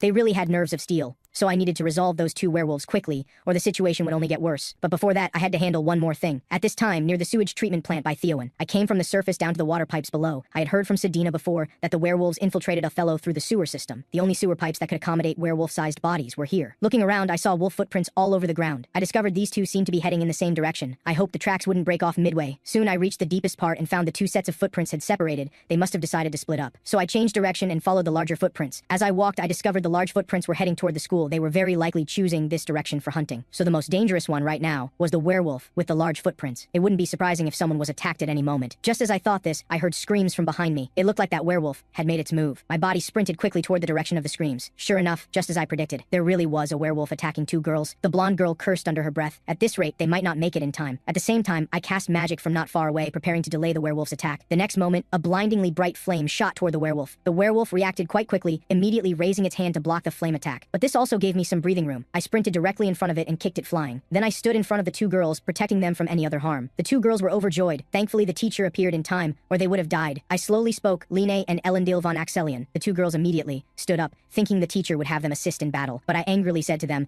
you 2 will each lose 5 credits. This hit them like a bolt of lightning. They hadn't expected that. Instead of assisting in battle, what awaited them was the punishment of losing credits. The princess thought the teacher was being a bit cold and heartless. At a time like this, you should first care about whether we're injured. But I couldn't be bothered with her. You 2 are out this late at night and and still acting so righteous about it. At this time, Line explained, please don't deduct her credits. I fell asleep while reading, so the princess passing by saved me. I said gently to Line, the teacher acknowledges that you love studying, but you also need to learn to assess situations. This made the princess feel somewhat speechless. She always had a feeling of being treated differently, as if the teacher wasn't being fair. Since that's how things were, I instructed Elendil to take Line back to the dormitory, and then I wouldn't deduct credits from either of them. The princess was certainly willing to do this, and immediately carried Line back to the dormitory. At the same time, the werewolf also came to its senses. I turned to look in the werewolf's direction. Next, your opponent will be me. The werewolf was very angry after its arm was burned, but it always felt like the man in front of it wasn't easy to deal with, so with a whoosh, it directly ran away. I told the two of them to quickly return to the dormitory, while I myself chased after the werewolf. I couldn't let it escape. This werewolf was very fast. It was already preparing to climb up a tall building. With a clank, an iron chain appeared from my sleeve. Hearing this sound, Line looked back. She had seen this in books before. This seemed to be levitation magic. Soon, the werewolf and I faced off on the rooftop. With two whooshes, the werewolf and I moved at the same time, so fast that it was impossible to see clearly. In just a few seconds, we had exchanged over 10 moves, and it was still a draw. With a thud, we both landed on the ground. I felt this werewolf was much stronger than the previous one. However, after fighting, I noticed its movements were very large. As long as I could easily dodge its attacks, I could exhaust its stamina. Then, when its old strength was spent, and new strength hadn't emerged, I directly used magic attacks on it. Then I jumped up above it. I was basically toying with it like a monkey. In midair, I used instant magic, hitting its back. Line and the princess watched in amazement. So this was what a mage's battle looked like. The next second, the werewolf's claws were about to reach my face. But I wasn't panicked at all, because I could use magic to attack its chest before its claws fell. The werewolf staggered from my hit and almost fell down. Seeing this, I pressed my advantage and had to quickly subdue this werewolf. Whoosh, whoosh. Two magic bullets directly hit the werewolf's back. I glanced in the werewolf's direction. I seemed to have pierced straight through its body. However, after defeating this werewolf, I felt my stamina was somewhat insufficient. Indeed, I couldn't consume too much magic power, but I also couldn't avoid using magic in battle in front of students. I had to quickly clean up this werewolf and go back to deal with the other one. Suddenly, the werewolf came back to life. Unexpectedly, it still had the strength to move. I saw its hand tightly gripping stones on the ground. I thought this was bad. This werewolf wasn't planning to throw stones at me, was it? Sure enough, just as I guessed, the stone landed in front of me. But this wasn't the key issue. Although I could defend against it, what was up with this werewolf? It actually knew how to use tools, and its intelligence seemed much higher than other werewolves. I saw it punch down, and the entire ground cracked somewhat. I immediately used levitation magic to reach the air, looking at the scene below. I was amazed. It was actually a werewolf that could use tools. This was really rare. You have to know that werewolves' predecessors were jackals, so werewolves couldn't possibly have the intelligence to measure an opponent's strength. At the same time, Aiden and Leo also arrived in this forest, searching for Tessie. Leo thought Tessie should have gone back, otherwise it would be impossible not to find her. But Aiden firmly believed Tessie definitely hadn't gone back. She wasn't that kind of person. If it were someone else, they might have gone back long ago, but Tessie was different. She was the kind of girl who wouldn't give up until she achieved her goal. Leo sighed. This is really troublesome.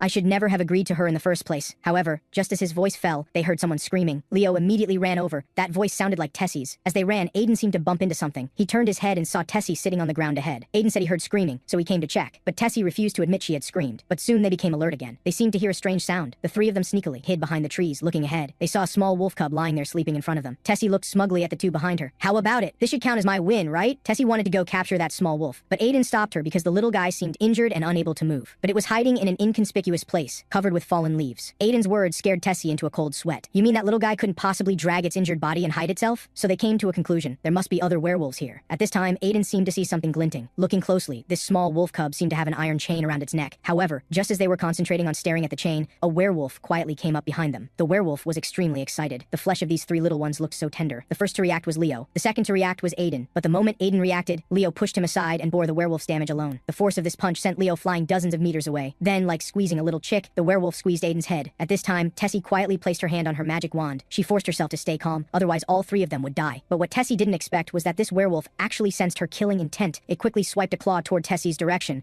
But fortunately, Ellen keenly noticed this and immediately tackled Tessie to the ground. This greatly surprised Tessie. She didn't understand why he would save her. Now another person in the three-person team was also seriously injured and was no match for the werewolf at all. After learning that Tessie wasn't injured, Aiden was relieved. You're my friend, so naturally I have to save you. How could I just stand by and watch? Aiden was warmed by these words, but unfortunately, the werewolf in front of them broke their beautiful, warm scene. Aiden immediately stood in front of Tessie. Don't worry, he's probably just being wary of us because he's afraid the wolf baby might be in danger. After saying this, he even asked the werewolf, is that the situation? The werewolf didn't move, just growled and watched them. After seeing that the three people had no ill intentions toward them, it turned and left. Then it went straight to squat in front of the wolf baby, as if fearing its child might be harmed in the slightest. So Aiden made a judgment. The situation just now must have been because it wanted to protect the wolf baby that it had such a big reaction. But what made them both curious was why the wolf could understand human language. Then Aiden, ignoring his teammates' dissuasion, insisted on going forward to greet the werewolf. He took out a potion from his hand and shook it. The wolf baby's body should be very uncomfortable now. Although the effect is a bit weak, it will improve after taking this. The werewolf seemed to understand Aiden's words and reached out to receive the medicine. Just as it was about to accept Aiden's potion, with a rumbling sound, two beams of light directly pierced through its entire belly. Then these two beams of light turned into ropes and bound the werewolf's body. At this time, my voice slowly spoke. Aiden, Leo, Tessie, why are you three here? If you don't give give me a reasonable explanation, I will deduct your credits as punishment. Seeing my arrival, the two of them were obviously a bit panicked, but now wasn't the time to punish them. I'll deal with your matter later. Step back for now. But just at this moment, Aiden actually stood in front of me, telling me not to attack this Wolf King. He felt this Wolf King seemed to be able to understand human speech, so we should think it over carefully. I stared at Aiden with disgusted eyes. What nonsense are you talking about, you fool? Don't interfere with my work, Aiden continued. He's not talking nonsense, and he feels that werewolf might be, but before Aiden could say this, I saw a small wolf cub, so I stared at Aiden with extremely angry and accusatory eyes, signaling him not to continue speaking. If you keep talking, I might be exposed. Aiden was stunned. He had never seen the teacher show such an expression and look. Next, I directly pushed him away. This brat was indeed as I had guessed before. His mind was extremely sharp. With a thud, Aiden fell directly to the ground. He was very confused about what was wrong with the teacher and why the change was so dramatic. However, the next moment, something even more confusing happened. I instantly released extremely powerful fire magic, and this flame contained burning power that could quickly incinerate corpses to ash. That was really close just now. If that boy had said the rest of that word, it would have triggered an investigation, which could have been my doom. The experts are all hidden deep within the school, and with my current physical condition, I couldn't possibly be their match. If they caught any clues and discovered I was a spy, I would never be able to leave Theon Academy. I told the three of them to go back quickly. Regarding their transgressive behavior today, I would investigate tomorrow. For today, you should just return to the dormitory first. The next day, I brought all three little ones to a room. All three of them were very scared. They had been targeted by teacher Ludwig. Tessie noticed something was wrong with Aiden. Ever since Aiden came back last time, he hadn't spoken at all. At this time, the headmaster walked in from outside the door. All three were startled. They hadn't expected the headmaster to personally handle their case. The headmaster smiled sweetly. You three don't need to be so nervous. Everyone sit down. At this time, I stood beside the headmaster. My serious voice slowly spoke. Today we must make them understand how dangerous last night's behavior was. If there had been the slightest mistake, one of the students present might not have had their life. The headmaster glanced at me. Don't put on an end-of-the-world expression, teacher Ludwig. Don't scare them either. Didn't everything work out smoothly in the end? And didn't you already explain the situation to me in detail? The headmaster was very dissatisfied with these three students' adventurous behavior and decided to deduct 10 credits from them. But their performance in the face of crisis was also quite excellent, so he decided to give each of the three 20 points, which greatly shocked the three little ones. How was there no punishment, but instead more rewards? I originally wanted to speak up to stop this, but was interrupted by the headmaster, who said, "This is my decision. You shouldn't have any objections, right?" Helplessly, I could only give up on holding them accountable. However, just as they were all leaving, Aiden stopped and looked at me. His mind was very keen. He felt like the teacher seemed to be hiding something yesterday. After the three of them closed the door, the headmaster breathed a long sigh of relief. I really didn't expect you to plead for them. If I hadn't given them some punishment, I might have lost my authority as a teacher in their minds. The headmaster had another question.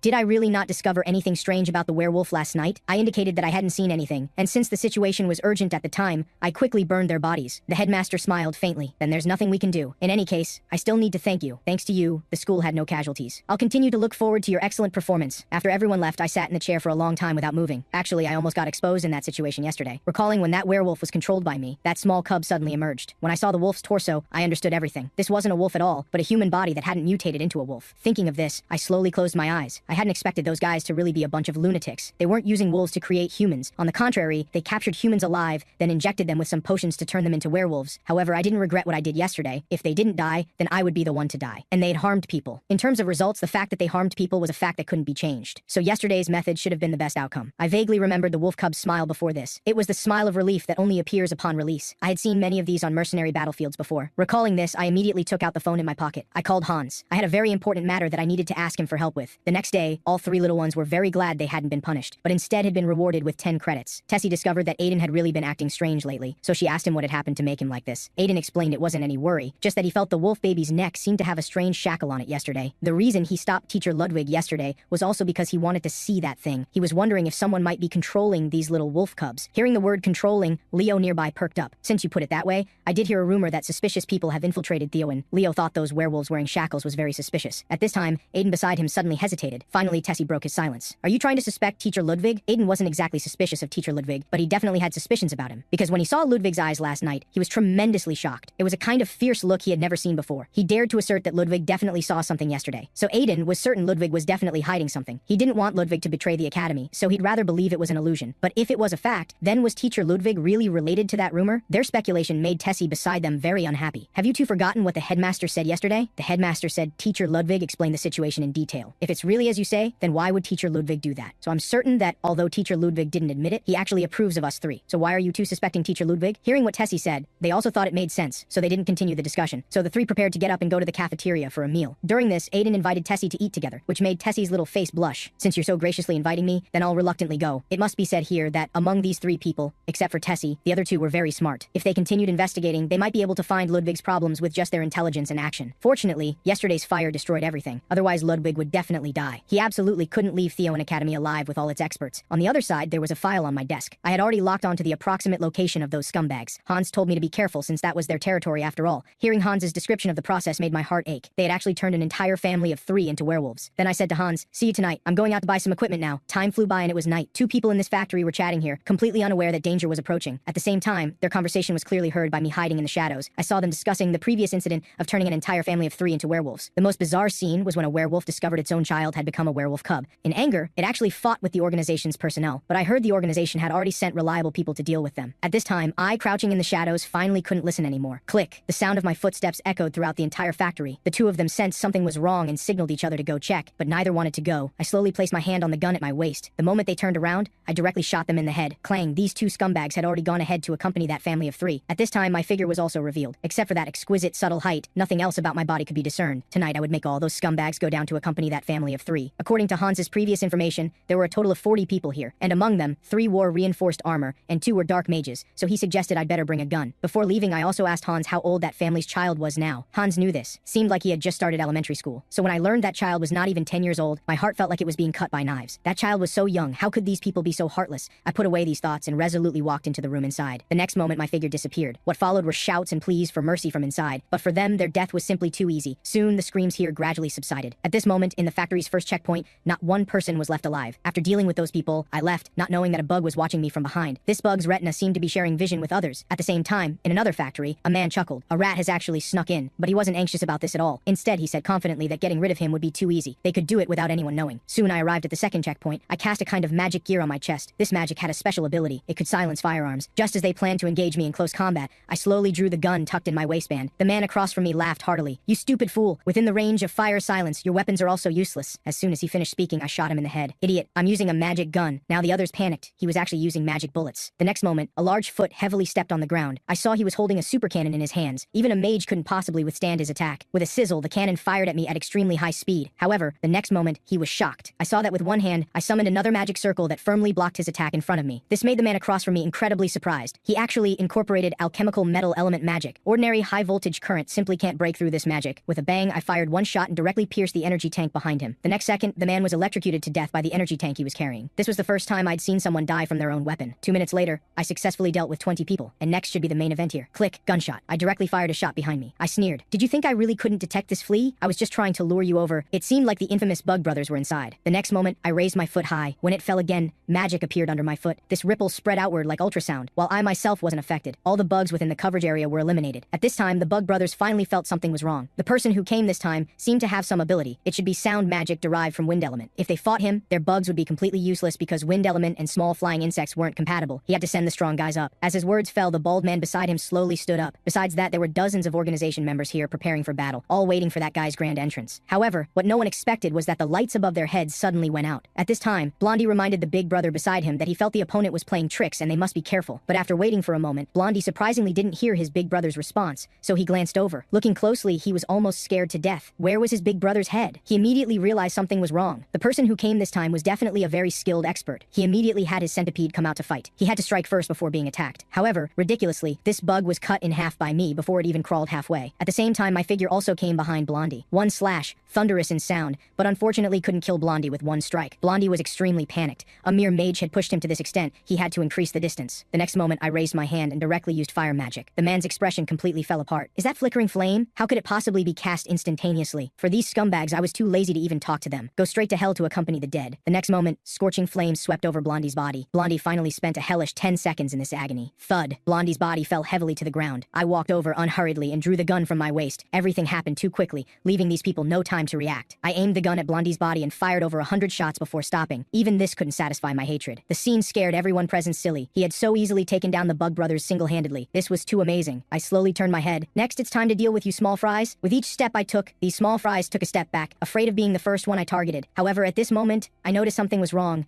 I immediately twisted my body to avoid the incoming attack. I looked carefully. It was actually a bug leg. Looking around, that bug leg actually came from the corpse's arm. The other corpse also stood up and even made sounds. It turned out his consciousness had completely moved to his palm. He slowly raised his hand and said, "That really scared me. I didn't expect to be attacked. Before I could even enter the stage, you killed that Bruno guy. I was the same." Seeing that he could still talk after becoming bug-like, I really wished I could give him a few more cuts. The next moment, the man's body kept writhing. With a squelch, his entire body shattered. This scared me. I thought he was suddenly attacking me, but the result was a black shadow covering my body. Clang! His leg fell heavily, making the grinding sound of metal collision. At the same time, the previous corpse had transformed into something I'd never seen before. I guessed he might have incorporated millions of bugs into one body, transplanting all the bugs' advantages onto himself. He had become this ghostly appearance because of me, so he wanted to tear my body to pieces to be fair. The other members immediately had thoughts of escape. After all, who had any chance of winning against a monster? However, the next moment, I quickly circled to the front of these people. As I guessed, this bug didn't care about his subordinates' lives at all and wanted to block my path. To him, those subordinates' lives really weren't something he cared much about. He just wanted to tear my body apart. Bang bang, I quickly drew my gun and shot at him. At this moment, his body was already a bug monster. My magic bullets couldn't cause any damage to his body either. Boom. The bug monster's arm fell heavily, and the entire factory seemed to tremble slightly. I raised my hand and immediately used flickering fire magic to counterattack. The next moment, an exaggerated flame attack flew out, but this monster dodged it. This was really something I hadn't expected. How could such a large body have such fast speed to dodge my attacks? Just as I was surprised, my body was firmly locked by his pincers. Seeing this, I again used flickering flames. I saw an extremely powerful fire force spread from my hand, but it seemed to cause him no damage at all. Honestly, I was a bit panicked because his defense was too strong. I simply couldn't break through his defenses. This monster took advantage of my being in the air to quickly extend its arm and attack me. During this, he taunted me, "If you want to roast me to eat, you'd need at least 4th tier magic." The next moment, after his attack landed, the area where I was suddenly spurted large amounts of white smoke. This made the bug monster somewhat confused. "What tricks are you still trying to pull?" Looking closely, the place where I had been was already turned to ash. At this time, my body had come to his rear. He kept taunting me, "Your movements are quite fast, just like a little flying bug." My situation was now quite bad because guns and 3rd tier magic were useless against him, and I felt he wouldn't give me a chance to cast 4th tier magic either. But I still had one killing move I hadn't used. Hearing about my killing move, he laughed. "Then hurry up and use it. Let's see if your little flame can roast me." The next moment, I raised my hand, and a golden magical energy gathered in my palm. The reason it was golden was because this flame was completely different from what I'd cast before. Then, outside this building, you could see 10 golden lights shooting out from inside. Hans, who was crouching below, happened to see this. Then he shuddered. This guy is really ridiculously strong. Today, Hans was quite lucky to witness real magic again. Boom. Scorching flames shot out from the factory building. If you could feel it carefully, these flames were no less hot than lava. Then my figure slowly walked back out of this building. Hans was shocked. Today was really quite a spectacle. "Tomorrow, this will probably be a hot news event," I said. "That fire just now burned everything inside completely, including those humans who had been mutated into animals." I threw the experimental potion to him. "This is the drug that mutates humans into werewolves." He sighed. "This world is getting really scary. It would be hard to conduct such experiments without someone backing them financially." I told him not to worry. I had already found the mastermind. So after finishing everything, I snuck into a villa and found the man named Bell Bertrickson. The old man looked terrified. "Who are you and how did you break in?" But I had no intention of wasting words with him. I directly pressed his head firmly to the ground. "I don't believe I can't kill you today." The next moment, I directly activated a soundproof barrier so no one would disturb us. And what followed would be my final hunting moment of the night. I'd already decided in my heart to make him endure the world's most cruel torture. Then I grabbed him and pulled him up. I had a question for him. There was a child who had to survive in the cruel reality where both he and his parents had turned into monsters. Yet when facing someone who wanted to kill him, he still showed a smile. Can you understand how I felt when I destroyed their family of 3? Bell Bertrickson was stunned for a moment. Then he began to laugh mercilessly. "So it was you who eliminated those test subjects." I didn't waste words with him, but tightened my fist instead. "Answer my question quickly." At this point, he still thought I was concerned about the abandoned test subjects. He told me not to worry about it. They were just some lowly commoners. Nothing significant. Moreover, these people who had no value in life had created opportunities for us, a chance to contribute to human development. In his eyes, this was a noble sacrifice by the lower class. After hearing his answer, I didn't know what to say. The next moment, I directly injected their experimental serum into his meridians. Bell Bertrickson's round eyes widened. His answer seemed very reasonable to him, so much so that I couldn't even get angry. The best outcome would be to let him personally experience the pain of being a werewolf. Earlier, I had seen something very interesting in the research facility. Just a small amount of blood could turn a person into a werewolf. So I was very curious, what would happen if I injected all the blood into his body? Soon after, his whole body began to heat up and claws emerged. In just the blink of an eye, he had transformed into a 6-armed werewolf monster, completely losing any trace of humanity. I had just told him about the family of 3, but I don't think he could understand, so now it's best to let him experience it firsthand. The next moment, my palm touched the isolation magic. Once I removed it, the commotion here would attract a large crowd. With a thunderous sound, when I dispelled the magic, a huge noise echoed throughout the entire hall, immediately attracting security personnel to investigate. But when they pushed open the door, what they found was a monster. There was no trace of Bell Bertrickson anywhere, so they speculated that Bell Bertrickson might have been eaten, and a group of people prepared to subdue the magical creature first. With another thunderous thunderous sound, a massive explosion created flames that were madly burning the monster's body. 2.5 hours later, I came to Hans's room and gave him a huge safe. I told him to take out some money for work expenses, then hide the rest. Before long, I would contact him using my underworld identity. The next day, this place indeed became the top news story. Many people were discussing here that it might have been caused by Belle Bertrixon's contact with dark magic. They said the monster from last night was killed by the responsible guards and mages. That monster was incredibly tenacious. The guards had to burn it continuously for over 4 hours before finally burning it to death. Just then, the little mustached man seemed to notice that an extraordinary figure had arrived nearby. After that person's footsteps landed, all the reporters' gazes turned to her. From her attire, she was either from the Security Bureau or the Nightwalker Knights. Walking at the front was the Duke Protector, also the Knights leader named Trina Rainhall. Seeing this scene, all the reporters went crazy. Even the Security Bureau had stepped in, which meant this was a very significant case. There was definitely no hope for internal interviews, but at least they had to write a report about the Security Bureau. Trina Rainhall coldly said 2 words, "Open the door." Her tone was ice cold. However, the doorman said the door couldn't be opened because the boss said no one was allowed in today. Trina Rainhall's tone was incredibly cold as she repeated once more, "Open the door." In her heart, she was thinking, "You're just a small security guard earning a few hundred a month? What are you playing at?" The 2 security guards were intimidated by her imposing aura and could only obediently open the door. A group of people thus marched in grandly. As soon as they entered, a man claiming to be a police inspector greeted them, saying he was honored to meet them here. The Ice Beauty coldly said, "From now on, the investigation rights of this case will be transferred to our security bureau. After you hand over all the evidence and materials collected from the scene, you can withdraw your team." The man nodded on the surface, but was extremely shocked inside. He never expected the famous security bureau to investigate this matter. It really had become a big deal. Then the man hurried to the door and shouted to his team members to evacuate immediately and not to worry about the rest. The 2 followers behind the woman glanced at them. After confirming that everyone had left, the woman on the far right side and her body also hunched over. This pretentious act is really tiring. Then the bespectacled man nearby felt that since they were knights, they must maintain this demeanor at any time and place. Trina told them to stop arguing. As long as they didn't show any slack to outsiders, it was fine. Then they began investigating this monster and the entire sequence of events. Rumors said that Belle Bertrixon not only had contact with dark magic, but also with mysterious creatures.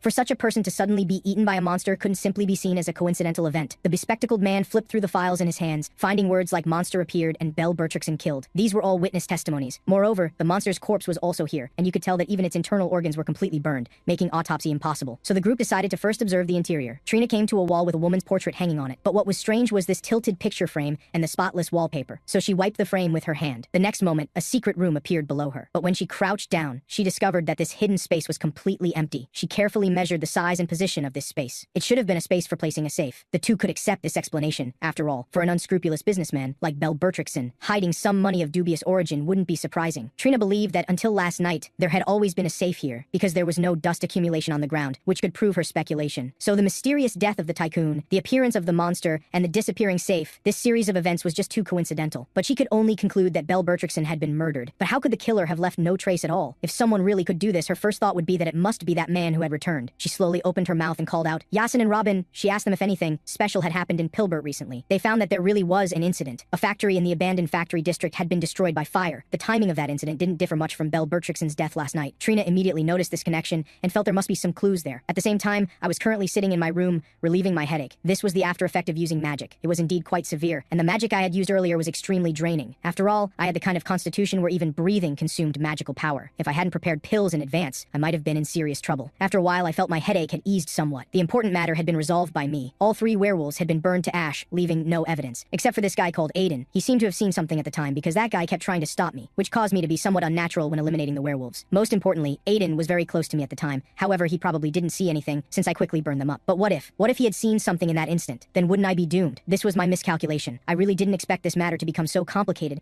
and I couldn't guarantee that Aiden wouldn't tell others about this. My fingers kept tapping a rhythm on the table. After tapping for a while, my fingers stopped. Things had come to this point, and there was probably only one solution: to strike first and eliminate Aiden. This way, no one would be able to discover my identity and the things I was hiding, and I could also avoid the Dean's investigation. But Aiden's image appeared in my mind again. That innocent boy's appearance. I really couldn't bear to do it. But if he revealed this matter to others, then I would die. I thought carefully for a while, and decided I still couldn't kill him, because killing a student of Theowen would be too risky. Moreover, Aiden was currently a highly valued student at the school, one who could use special magical abilities. If something happened to him, I would definitely be suspected by the principal, and then I would inevitably be restricted in everything I did. So I just lay down on the bed to rest. No matter how much I thought about it now, it was useless. Better to focus on recovering my magical power first. Lying on the bed, I recalled Aiden. I remembered his personal file, which stated that as a child, he had learned special magic from a wandering mage. This should be considered his fortune. At the same time, the investigation team had also arrived at the factory that was burned down last night. Although they had expected this place to be completely burned down, the devastating scene still made them feel somewhat shocked. How could an abandoned factory catch fire? This question also arose in their minds, and from the surrounding traces, they could see one thing. Although this factory appeared abandoned on the surface, it had actually been in continuous use so it couldn't have suddenly caught such a big fire. At this time, the girl behind them said, "Could it be that someone was conducting research on dark magic or mysterious creatures here? Maybe they exposed themselves during research, so before being discovered by others, they destroyed this place themselves." Although Trina felt what she said made sense, the most important thing was still to investigate the mastermind behind it all. Although Trina had been closely monitoring this place before, she hadn't planned to take action here yet. But what exactly were these people trying to avoid by sacrificing so much to destroy evidence? Anyway, one thing was certain: this definitely couldn't be coincidental. If it were coincidental, there would be countless inexplicable doubts that couldn't be explained. However, there was something rather strange recently. The werewolves that had caused a commotion in the city a few days ago were said to have also appeared at Theowen Magic Academy. This news shocked Trina. So the werewolves had entered Theowen through the sewage pipes. Relatively speaking, Theowen's defenses were rather loose, so this kind of thing was possible. They said several students were injured by the werewolves, and later the 3 werewolves were burned to charcoal by Theowen's teachers, leaving no werewolf corpses. This made the meticulous Trina sense something was wrong. Then she turned to look at this place. It seemed that like the werewolves at Theowen, everything here had been burned to ash. In the fire disaster, the destroyed factory and the werewolves burned to ash by fire. If Trina connected these 2 common points, then the culprit would be obvious. Although this possibility was extremely small, she absolutely couldn't rule it out, because eliminating the Empire's underground organizations was the very reason for the Nightwalker Knight's existence. The next day, my classes were still packed, and this time quite a few second-year students came. When Linnae couldn't find a seat, the kingdom's princess waved at her. Soon after, Linnae sat down next to her. This made her feel somewhat uneasy. After all, she was just a commoner. How could she dare sit next to the princess? And the way they had just greeted each other so intimately, when had they become so close? So she felt the pressure of sitting next to the princess was too great. If she relaxed, she might do something disrespectful to her. Just then, my figure appeared in the classroom. It was time for class. As soon as I arrived, everyone fell silent. I slowly opened my palm, and the magical power in my hand caused the papers on the desk to float up. Today I would explain the basics and manifestation principles of elemental attributes, one of the 4 specializations of the manifestation school. The next moment, those papers all flew into each student's hands. Elemental attributes, as one of the 4 major specializations of the manifestation school, were most importantly the most popularized field. So this was also the most basic knowledge that most freshmen had already mastered. And today, I wanted to teach a completely new method of instruction. Hearing this, Flora immediately clenched her fists. She wanted to see what this new method would be, and what this teacher wanted to show them. I said that this method could improve your existing elemental power by at least 20%, and at most by over 80%, so you must listen carefully to this class. This made the students restless. This teacher Ludwig didn't seem like someone who would lie. Was there really such a method in this world? The next moment, my voice landed on a brown-haired student. "Anthony, please tell me which elemental attributes you can use." Anthony nervously said, "Water, ice, and plants." After he finished speaking, I asked him to demonstrate the one he was most skilled at among these elemental attributes. The next moment, a blue magical aura slowly appeared in his palm. I glanced at the attribute he created. It felt very ordinary, with no appeal at all. This made Anthony very sad and somewhat unhappy. The next second, I slowly opened my right hand. "Let me show everyone how I do it." The next moment, a blue magical aura appeared prominently in my palm. Looking carefully, there was freshly formed ice on top of it. Everyone was incredibly surprised. What was this situation? Was this really displayed using the same ice elemental attribute? The efficiency was like night and day. I chuckled. It seems you've all developed some interest. Let me explain the basic theory next. As everyone knows, the earliest magic only had 4 major attributes. Their number couldn't compare with the current 10+ attributes. Elemental attributes were also a specialization with a long history in the Manifestation School. Although it now belongs to part of the Manifestation School, in primitive forms of magic, it was once called the foundation of all magic. Then I began asking them, does any student know why elemental magic developed so rapidly? I'll give 5 credits to whoever answers correctly. Take fire element as an example. Soon someone raised their hand to answer to ignite fires and dispel darkness, and others answered to burn forests and clear wasteland. Even more outrageous, someone actually said it was to eliminate humanity's most primitive fears. Just then, the genius school beauty finally couldn't help but raise her hand. With her cold expression, she slowly spoke, "To use fire to kill people." The students below discussed this controversial answer among themselves, but the fact was that Flora was completely correct. Besides fire's existence, there was also drowning with water, blowing with wind, and striking with electricity. War and slaughter were the primitive driving forces of magical development, but in the face of cold, fire symbolized not destruction but survival. Water could drive water wheels, wind could drive windmills, electricity could illuminate darkness, and all of these depended entirely on what humans used these magics for. Only this way could they endow elemental attributes with vastly different meanings. So working hard to create a more beautiful world. I also hope this is the attitude that everyone here should have before learning elemental attributes. And what I'm going to do next is have everyone try to attempt their own elemental spheres. Whenever someone's elemental sphere isn't done well, I'll give hints. Irina Talaman, is this the plant attribute you manifested? I seem to see rotting leaves on the ground in late autumn. Make those sprouts breaking through the ground more robust. Leo, seeing my sharp tongue say such harsh words, thought, as expected, a merciless teacher. All the students were condensing their elemental spheres. Only Aiden sat there motionless, not moving at all. Soon I noticed Aiden's abnormality and quickly walked over to ask what was wrong. But what was with this kid's expression? Why did it feel so gloomily frightening? Could he be someone with autism? Or was he brooding over the werewolf incident, and now he was still resisting my commands? But looking at his expression, it didn't seem to be because of that. Then I guessed the reason, and asked if he wasn't very skilled at manifesting elements yet. After he admitted it, I felt somewhat troubled. As a Theowen student, and a user of special magic, he couldn't even do such basic things. Although he was admitted as a special recruit, I had no obligation to care for someone who couldn't keep up with basic coursework. I could just let him be and allow him to fall behind the class pace, but I still spoke up, asking him to tell me which elemental attributes he could use. Learning that among his 3 attributes, I chose fire attribute. This is my second class since the start of school. I can't let students fall behind in progress, so I've decided to personally teach you. Then everyone around looked stunned. I patiently said, just think about turning the magical power you release into an attribute. That is, the flame I mentioned. Don't just think with your head during this process, but also feel it with your heart. Focus on sensing the characteristics of the flame. Gradually, Aiden's eyes slowly closed and his consciousness kept sinking deeper and deeper.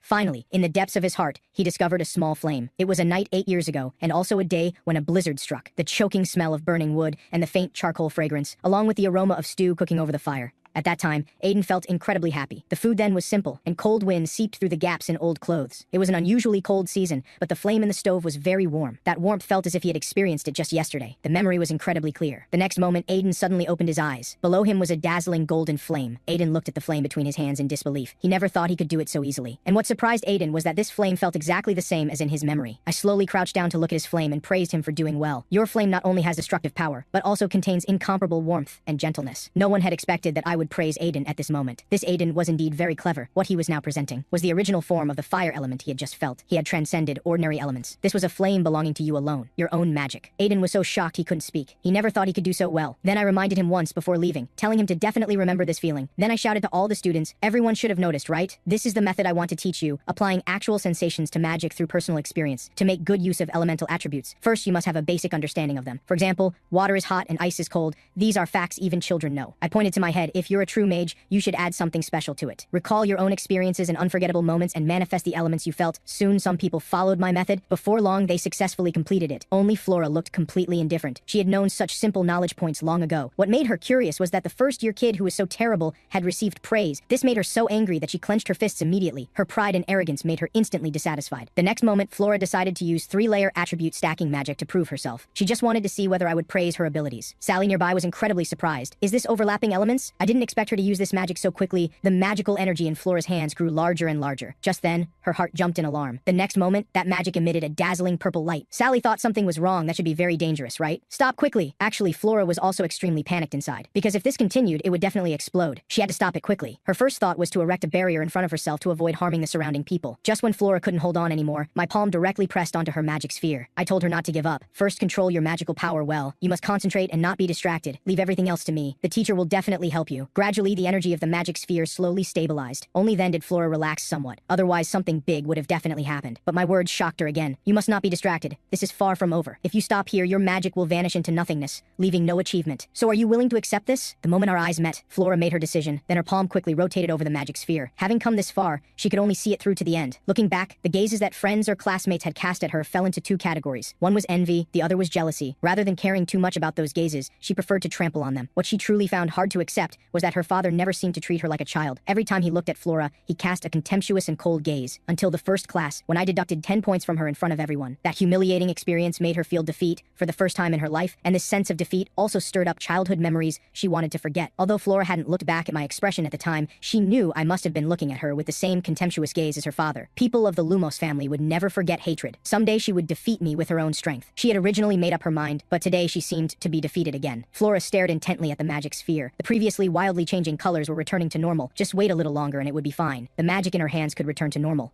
Flora chuckled. Finally succeeded. I completed such high difficulty magic. Now I should be praised, right? But what she didn't expect was that I directly crouched down and called her a fool, completely unworthy of the genius title, because she had done something very, very stupid. You should know that attempting new magic is quite remarkable. Even if you fail, there's nothing wrong with that in itself. After all, anyone can fail. But if Flora made other students bear the consequences of her failure together, that would be another matter entirely. My following words simply degraded Flora to dust, because her current ability wasn't even skilled enough to simultaneously stack 2 elements. At the very beginning, Flora mixed fire and ice together. Conflicting elements are inherently difficult to fuse. Flora finally couldn't take it anymore and loudly said, I admit I forcibly attempted triple stack magic, but when fire and ice overlap, it is perfect. My cold gaze stared at her. It seemed she really wouldn't cry until she saw the coffin. In just an instant, a magic fusion of ice and fire appeared in my palm. The next moment, I added another elemental magic of a different attribute to it. Then I placed the magic in front of Flora. You should be able to see the difference, right? Although your overlapping elements are perfect, because you directly froze the burning flame. That's all there is to it. The magic you did before has no meaning for existence whatsoever. Were you just showing off? Flora was humiliated by me to the point of having nowhere to hide, and could only close her eyes and say nothing. Sally nearby I saw her good friend being humiliated by the teacher like this. Although she was worried about her, she didn't dare make a sound, since Flora had indeed made her classmates bear risks they shouldn't have to bear. The next moment, I gently tossed my palm, and the 3 different elemental magics I had just condensed were thrown into the air. Everyone looked at this scene in amazement. Is this snow? Flora naturally saw it too. This seemed to integrate the spreading nature of fire magic with the cooling nature of ice to optimize firefighting methods. Flora felt very unwilling inside, because I had used the same elements as her to demonstrate more practical magic, so she was completely defeated. Just then, I slowly called out Flora's name. Flora had already prepared herself. If she was to be humiliated, she would remain silent, since she was the one in the wrong. But I said I hadn't criticized her because of insufficient ability just now. This surprised Flora. She didn't expect me to say this. I stared at her with a completely serious expression, my eyes showing no hint of joking. I acknowledged that Flora possessed very interesting abilities. I had never seen a mage who could display such high-difficulty technical magic at her age, but what I focused on was the fundamental problem, that magic in your eyes is only for showing off. This in itself is a very serious problem. I patted her shoulder and said in a long tone, perhaps I have no right to interfere with your purpose for using magic, but even to realize your value, you should find another path. Not learn magic for the sake of showing off, because magic exists to do meaningful things, not merely to show others. You've worked so hard practicing magic. Is it really for showing off? I believe it's not. You must also have your own purposes for magic in your heart. At this moment, if someone had noticed Flora's expression, they would have discovered that her gaze slowly changed from arrogance to respect. I turned around and told everyone to return to their seats. Then I paid no more attention to Flora and turned to leave her seat area. However, the scene I had just created was already imprinted in Flora's heart. She knew I hadn't mocked or despised her, but was truly concerned for her. Even her father had never treated her this way. Flora felt a headache coming on because the triple magic stacking just now had consumed most of her magical power. This made Flora even more shocked. She felt dizzy from consuming some magical power, but I had done the same magic as her yet remained completely unaffected. That teacher's magical consumption was clearly twice as much as hers. But how could she know that I was currently gritting my teeth in frustration? Fortunately, when I noticed something was wrong earlier, I had put medicine in my mouth in advance. But my head was still very dizzy now, and I felt like I was about to collapse. I never expected that at such a young age, she could not only use elemental stacking but even perform high-difficulty triple elemental magic. However, I had once been in a situation like Flora's, and was even more conceited than her, yet was severely criticized by my teacher. Because of that memory, what I said to her today was a bit harsh. She might be hurt by it, but I still hoped she could easily overcome all this,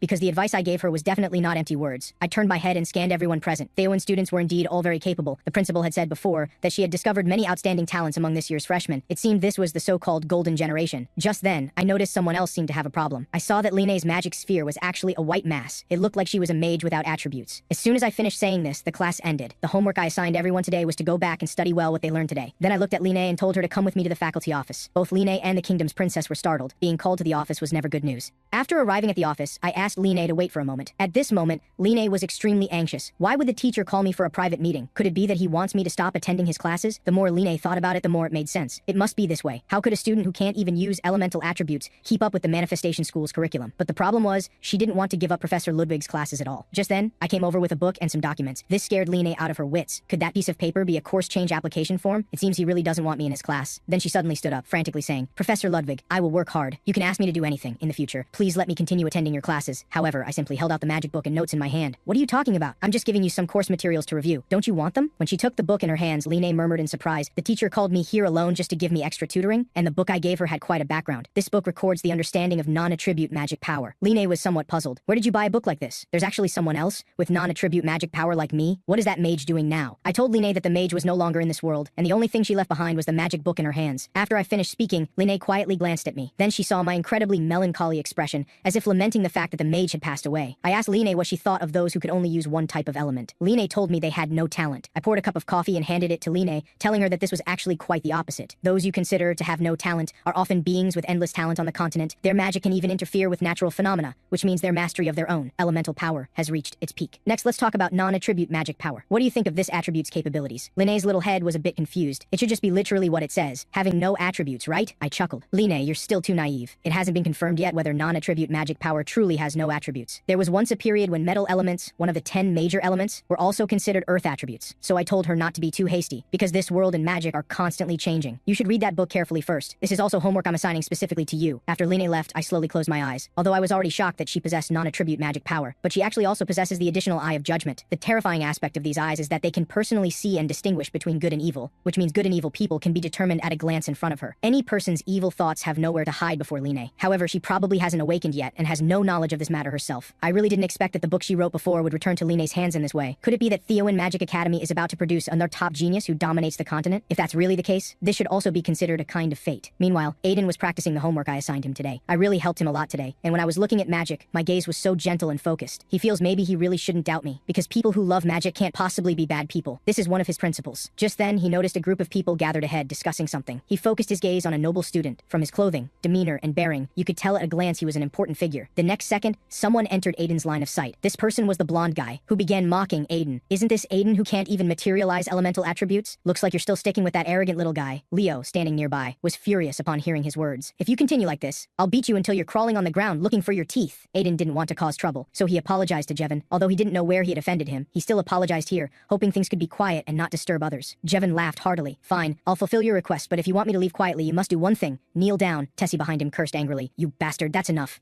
As a noble, don't you think your request is utterly shameful? However, what came next made Tessie even more furious.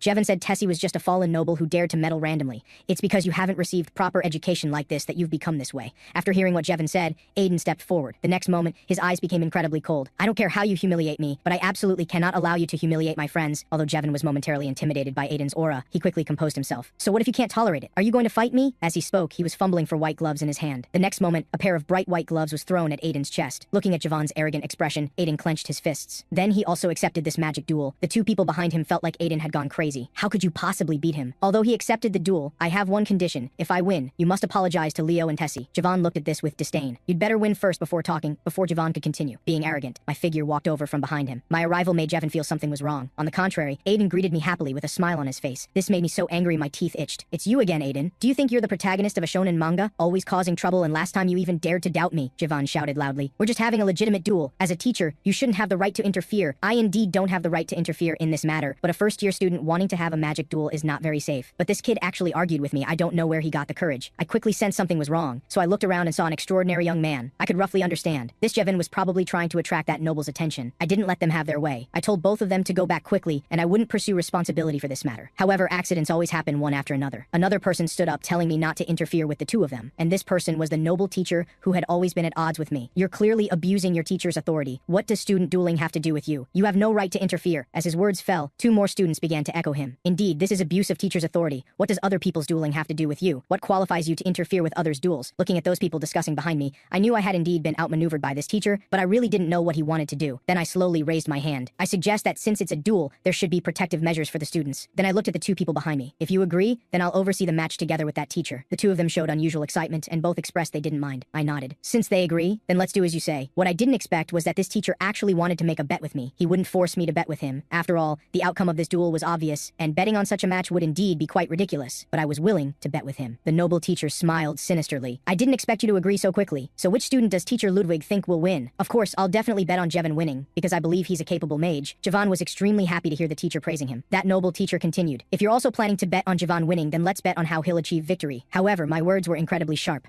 No need, because I won't bet on him winning. From the beginning, I planned to bet on Aiden winning this match. This suited the noble teacher's intentions perfectly. Then the bet is established. As for the stakes, let's use our respective researched magical materials since we both teach manifestation school. Then what surprised me was, so you also teach manifestation school? Why haven't I heard about this before? Clang. The noble teacher felt like something in his heart had shattered. Then he showed a face full of anger. Damn fallen noble, this time I'll make you look bad. But this can't be blamed on me. I really didn't know he taught manifestation school like me. Then I suggested, how about we hold the practice match 3 days from now? The other party naturally thought there was no problem. After confirming the time and place, that teacher left. Aiden slowly stepped forward, constantly apologizing to me. I told him not to think too much about it. You should think carefully about how to win now. Although Jevon's starting point is higher than yours, it's still too early to conclude you'll lose because there are always variables in battle. Aiden asked what that variable was. He didn't quite understand. However, I didn't spell it out. Don't you already possess that thing? As long as you use it at the crucial moment, you'll definitely be able to win the match. Aiden suppressed his thoughts and lowered his head. Thinking carefully, if he used that, he might indeed be able to win. But that teacher from before had warned him that these things must never be used. Then Aiden shouted loudly, I want to win with my own true strength. This scene shocked me. This kid seems a bit off. Not only that, Aiden actually decided to seal his special magic and asked me to personally teach him magical combat because only this way would he have confidence in winning. But isn't this kid specifically here to mess with me? I bet on him winning because he's from the special school, and now he tells me he won't use it. This boy has really gone stupid. What a fool. Isn't your special school ability part of your strength? I had a huge headache about this student, but I could also take this opportunity to understand this kid's capabilities. Then I agreed to him. I'll teach you how to gain advantage in mage battles, but the process will be very difficult, and there's no guarantee of winning. Aiden nodded. No matter how difficult the process, he was willing to try. Then I took Aiden to begin secret training. I was really looking forward to seeing what kind of performance he'd have in 3 days. After today's training ended, Aiden collapsed exhausted on his bed. This kind of training was even more difficult than he had imagined, and he still had to train for 2 more days. Aiden had one doubt. Why was the teacher so certain he would win the match? Not many people knew he could use special magic. Could it be that the teacher knew? Thinking about this, Aiden fell directly into sleep. Meanwhile, the noble teacher also knew I was assisting Aiden's training. So you're also someone who doesn't like to lose. Standing beside him was Jevon, who was going to compete with Aiden. After a while, the noble teacher pulled out a bottle of potion from his drawer. This bottle contained contained magic power enhancement potion. Drinking it before the practice match was a precautionary measure, but if this thing was discovered, he would lose his qualification. The noble teacher told Jevon to drink it without worry, because this was a special medicine from the Beemore family that wouldn't be detected. Besides, that despicable commoner kid will definitely use underhanded methods, so we need to fight fire with fire. Then Jevon put the special potion in his pocket. Although this hurt his pride a bit, it was better than losing to a commoner. Seeing Jevon being so obedient, the noble teacher revealed a sinister smile. Time passed quickly, and the 3 days went by in a flash. This match caused quite a stir, with many teachers and students coming to watch. Many people were discussing who would win this match. I heard that commoner freshman is not to be underestimated, and this commoner freshman seems to be involved in the werewolf incident. He was the one who assisted Professor Ludwig in catching the werewolf. Everyone looked at my back. They had already heard that I'd given Aiden 3 days of hellish training. Sitting beside me was Chris, the noble teacher. But strangely, Chris seemed to have very low recognition. Many people at the scene didn't know him and were discussing who he was. Chris heard all these comments. Chris also looked in my direction, determined in his heart that today he would make me unable to be as arrogant as before, making me struggle desperately in failure in front of everyone. Besides these people and the watching students, even the principal and others came to watch the match. The principal's appearance immediately caused a huge stir. Chris and I immediately stood up and respectfully greeted her. The principal walked over with great interest, asking me if I was confident about winning today's bet. The principal was extremely expectant about this. She also wanted to see how a commoner could defeat a noble. After everything was prepared,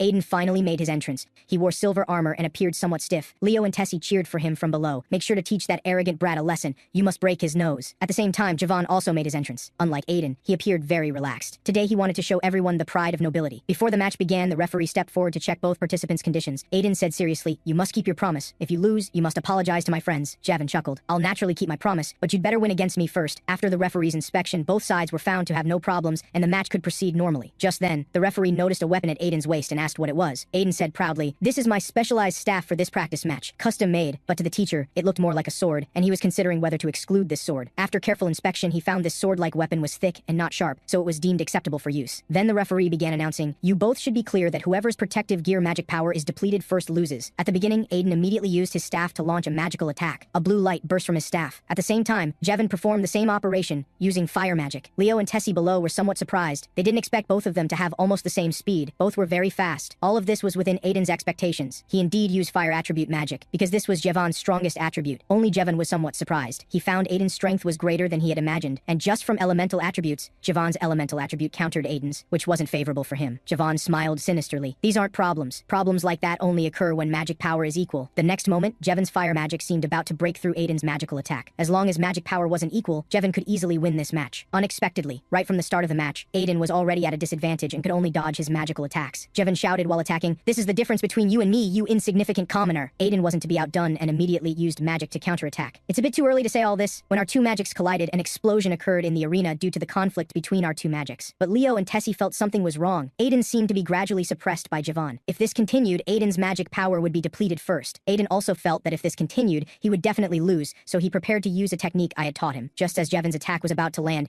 Aiden made a quick dash and got close to his opponent first. Jevon was overjoyed seeing this scene. "Have you finally given up?" Even the noble teacher felt the match was over. He didn't expect to win so easily. But the next moment he felt something was wrong, and couldn't help but break out in cold sweat. At this time, although Aiden was still maintaining his charge, magic had already condensed on his magic staff. Most importantly, this magic was a mobility technique, a skill only battle mages would use. The noble teacher gritted his teeth in anger. He didn't expect that in just 3 days, I had taught this commoner such high difficulty magic. But what shocked him most was that this intermediate magic was actually mastered by a commoner within 3 days. His talent was clearly so high. Jevon sensed something was wrong. Concentration was a basic requirement for casting magic. It should be very difficult to concentrate on spell casting while moving, but this kid was actually running and casting spells at the same time. Wouldn't that make him a sitting duck? But Jevon didn't appear very panicked because his technique was about to be completed. Seeing this, Aiden immediately cast a magical barrier in front of himself. The next moment, this barrier shattered directly, but Jevon's attack also ended there. Jevon was greatly shocked. He actually couldn't break through the opponent's technique. In the moment Jevon was stunned, Aiden had already broken through to his front and launched an attack on him. With a soft sound, a small magical attack hit Jevon's forehead. The next moment, Aiden's magic staff pointed at Jevon's head, saying, "You've already lost." At this moment, all the students in the venue erupted. They didn't expect a commoner to actually defeat a noble. The referee raised Aiden's arm, announcing that the winner of this match was Aiden. This excited Leo and Tessie greatly. Aiden's performance just now was really too cool. On the other side, the noble area was rather quiet, with everyone angrily cursing Jevon for bringing shame to the nobility. After Jevon's defeat, those sharp words from the nobles reached his ears. A person from a baron family who goes around clinging to powerful people all day, now actually losing to a commoner. What an unlucky fellow. Simply a disgrace to nobility. These words made Jevon feel utterly ashamed. Jevon himself hadn't expected that he would actually lose to a commoner he once looked down upon.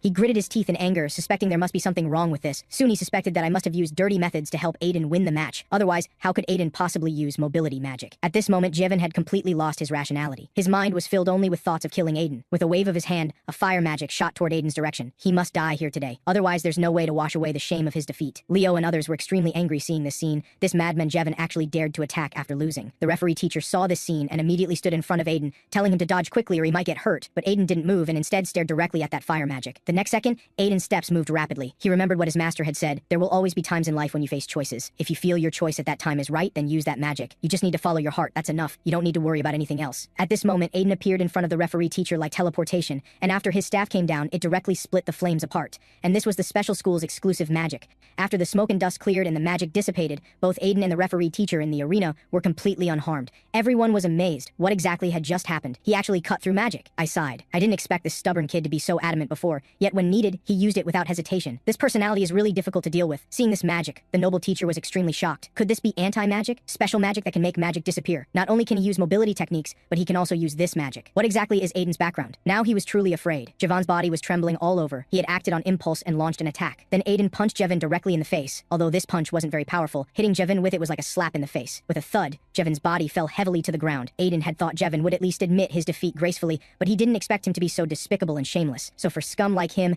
Aiden would definitely not let him off so easily. In the seats above, a noble young man chuckled. This is the first time I've seen a noble beaten so badly. Don't you think so, Freuden? It turned out the person beside him was the seemingly extraordinary Freuden, also the most outstanding genius in second year. He wasn't very clear about what the man had just said, because from the beginning he hadn't been interested in the Baron family's son. What he was more interested was that commoner named Aiden. In Freuden's eyes, this commoner named Aiden was much more capable than those dubious nobles, and he could see a different kind of tenacity in his eyes. At this time, Freuden slowly stood up. He had planned to leave, but stopped at the door. He looked in my direction, feeling that this teacher was definitely not an ordinary person either. Then Freuden left without looking back. He believed he would definitely have dealings with this teacher in the future. The noble teacher glared at me through gritted teeth. You clearly knew that student could use anti-magic, yet you lured me into taking the bait. I completely ignored his anger. I don't know why you're so angry. As a first-year teacher, haven't you checked the student's personal files? The most important point is, whether Aiden can use anti-magic had no impact on the outcome of this victory from the beginning. Do you admit this? Then the noble teacher was willing to accept his loss. He also had some academic papers for me to choose from. However, I didn't plan to take his papers, which shocked the noble teacher. My reason for not wanting his papers was simple,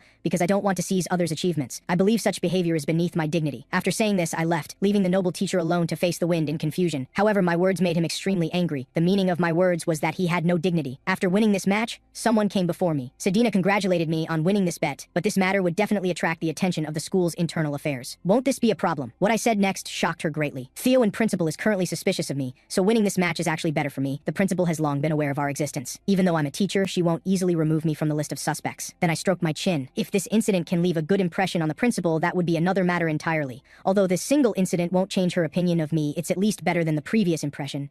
So next, I wanted Sedina to assist me as well. If I frequently meet with a student I have no connection with, that would be more likely to arouse suspicion. But for an excellent teacher to have contact with an excellent student, that's only natural. So I gave her an order to use maximum effort to become a model student. This was the first task I assigned her. Sedina was completely fired up. She would definitely complete the first task assigned by the first order and would definitely complete it perfectly. Even if she died, she would complete the mission. I sighed. Why does this girl always have death hanging on her lips? It's really unlucky. Sedina fired up again. She would definitely try not to die and complete the task assigned by the first order. She was too excited now. Seeing Sedina so passionate actually made me feel pressured. Then I returned to my dormitory and began thinking. Now I had stabilized both sides' forces. Through today's message to Sedina, I believed Black Dawn wouldn't act rashly. And through this match, I believed many people could see that I was on the principal's side. But these were just stabilizing measures. If I wanted to protect myself, I had to start building my own organization. Just then, my phone rang. It was Hans calling. I immediately answered, asking what he wanted. It turned out Hans had already figured out how to establish a foothold in the city over the past few days. The most important thing was force suppression. I chuckled. That's just perfect then. I told Hans not to rush. I would be there soon. Hans was somewhat confused. Why don't you wait until you finish your business? This can't be resolved in just a few moves. I told Hans to wait for me there. I would make them resolved in just a few moves. 2.5 hours later, my figure had already appeared inside the bar. The boss here quickly noticed my presence. He immediately walked over, claiming the shop was closed and telling me to leave quickly. My mouth curved into a smiling expression. You should be Deutery, the boss of anti-society, right? Deutery was somewhat puzzled. What was this man's background? He'd never seen him before. Why did he know his identity? Then I began introducing myself. My name is James Moriarty. After hearing my words, his jaw nearly dropped, because he knew this name. The criminal consultant who once commanded the underworld in the Delica Kingdom, but had been living under an assumed name for years. How could he suddenly appear here? He first engaged in pleasantries with me, then finally said he wasn't quite sure of my identity. Then he glanced slightly at his subordinates behind him, signaling them to come forward and surround me. Next, I slowly raised my arm and said unhurriedly, although my identity is worth your doubt, I still suggest you don't draw your guns. Seeing their disobedient behavior, I suddenly smiled. All of your efforts are completely in vain. The boss turned his head to signal his subordinate to put a bullet in my shoulder to teach me a lesson. However, Strangely, the trigger couldn't be pulled no matter what. Not only that, but everyone present carrying guns couldn't pull their triggers. Only then did I turn around unhurriedly and say to them, "Didn't I tell you not to shoot?" Now this is really a bit awkward. Deuteri was extremely shocked. He hadn't even noticed when I had cast this fire silence magic. I chuckled. That guy should be arriving soon. With a loud crash, someone in the bar was heavily thrown against the wall. Looking closely, a wolf had somehow appeared at the entrance. This wolf was tall and mighty. Everyone present was scared and trembling upon seeing this scene. However, this wolf didn't cause any more trouble but walked straight to my side. The next moment, we stood side by side asserting our dominance. Let me see which blind fool dares to make a move now. The werewolf's arrival quickly sparked speculation. Could it be that he had tamed the werewolf? And regarding the previous werewolf incident, they also suspected I was behind it. Actually, the werewolf's identity was Hans. Let's go back to 15 minutes ago.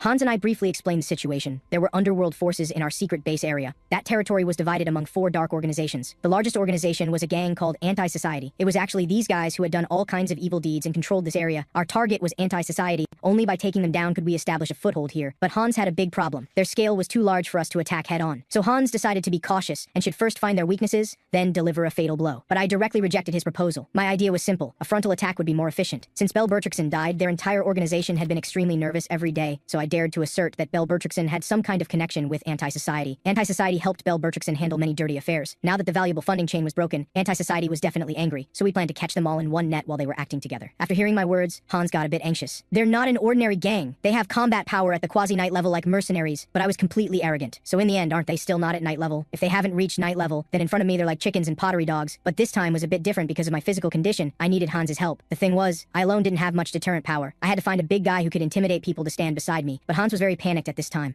He leaned to the side and whispered to me, "Big brother, we agreed beforehand. If a fight breaks out, I'm definitely running away." I answered him, "No problem, little brother. Just help me with the show. I definitely won't make you fight." Afterward, we sat there calmly. Deuteri saw my composed and collected demeanor and knew I wasn't someone to mess with. It was his first time hearing that werewolves could be tamed. He then scratched his head and laughed awkwardly. "Oh my, you really are Professor Moriarty." I was blind not to recognize such greatness. I smiled slightly. "It seems you now believe my identity." Then I snapped my fingers. "Well then, let's get down to business. I want to start a new venture in the city."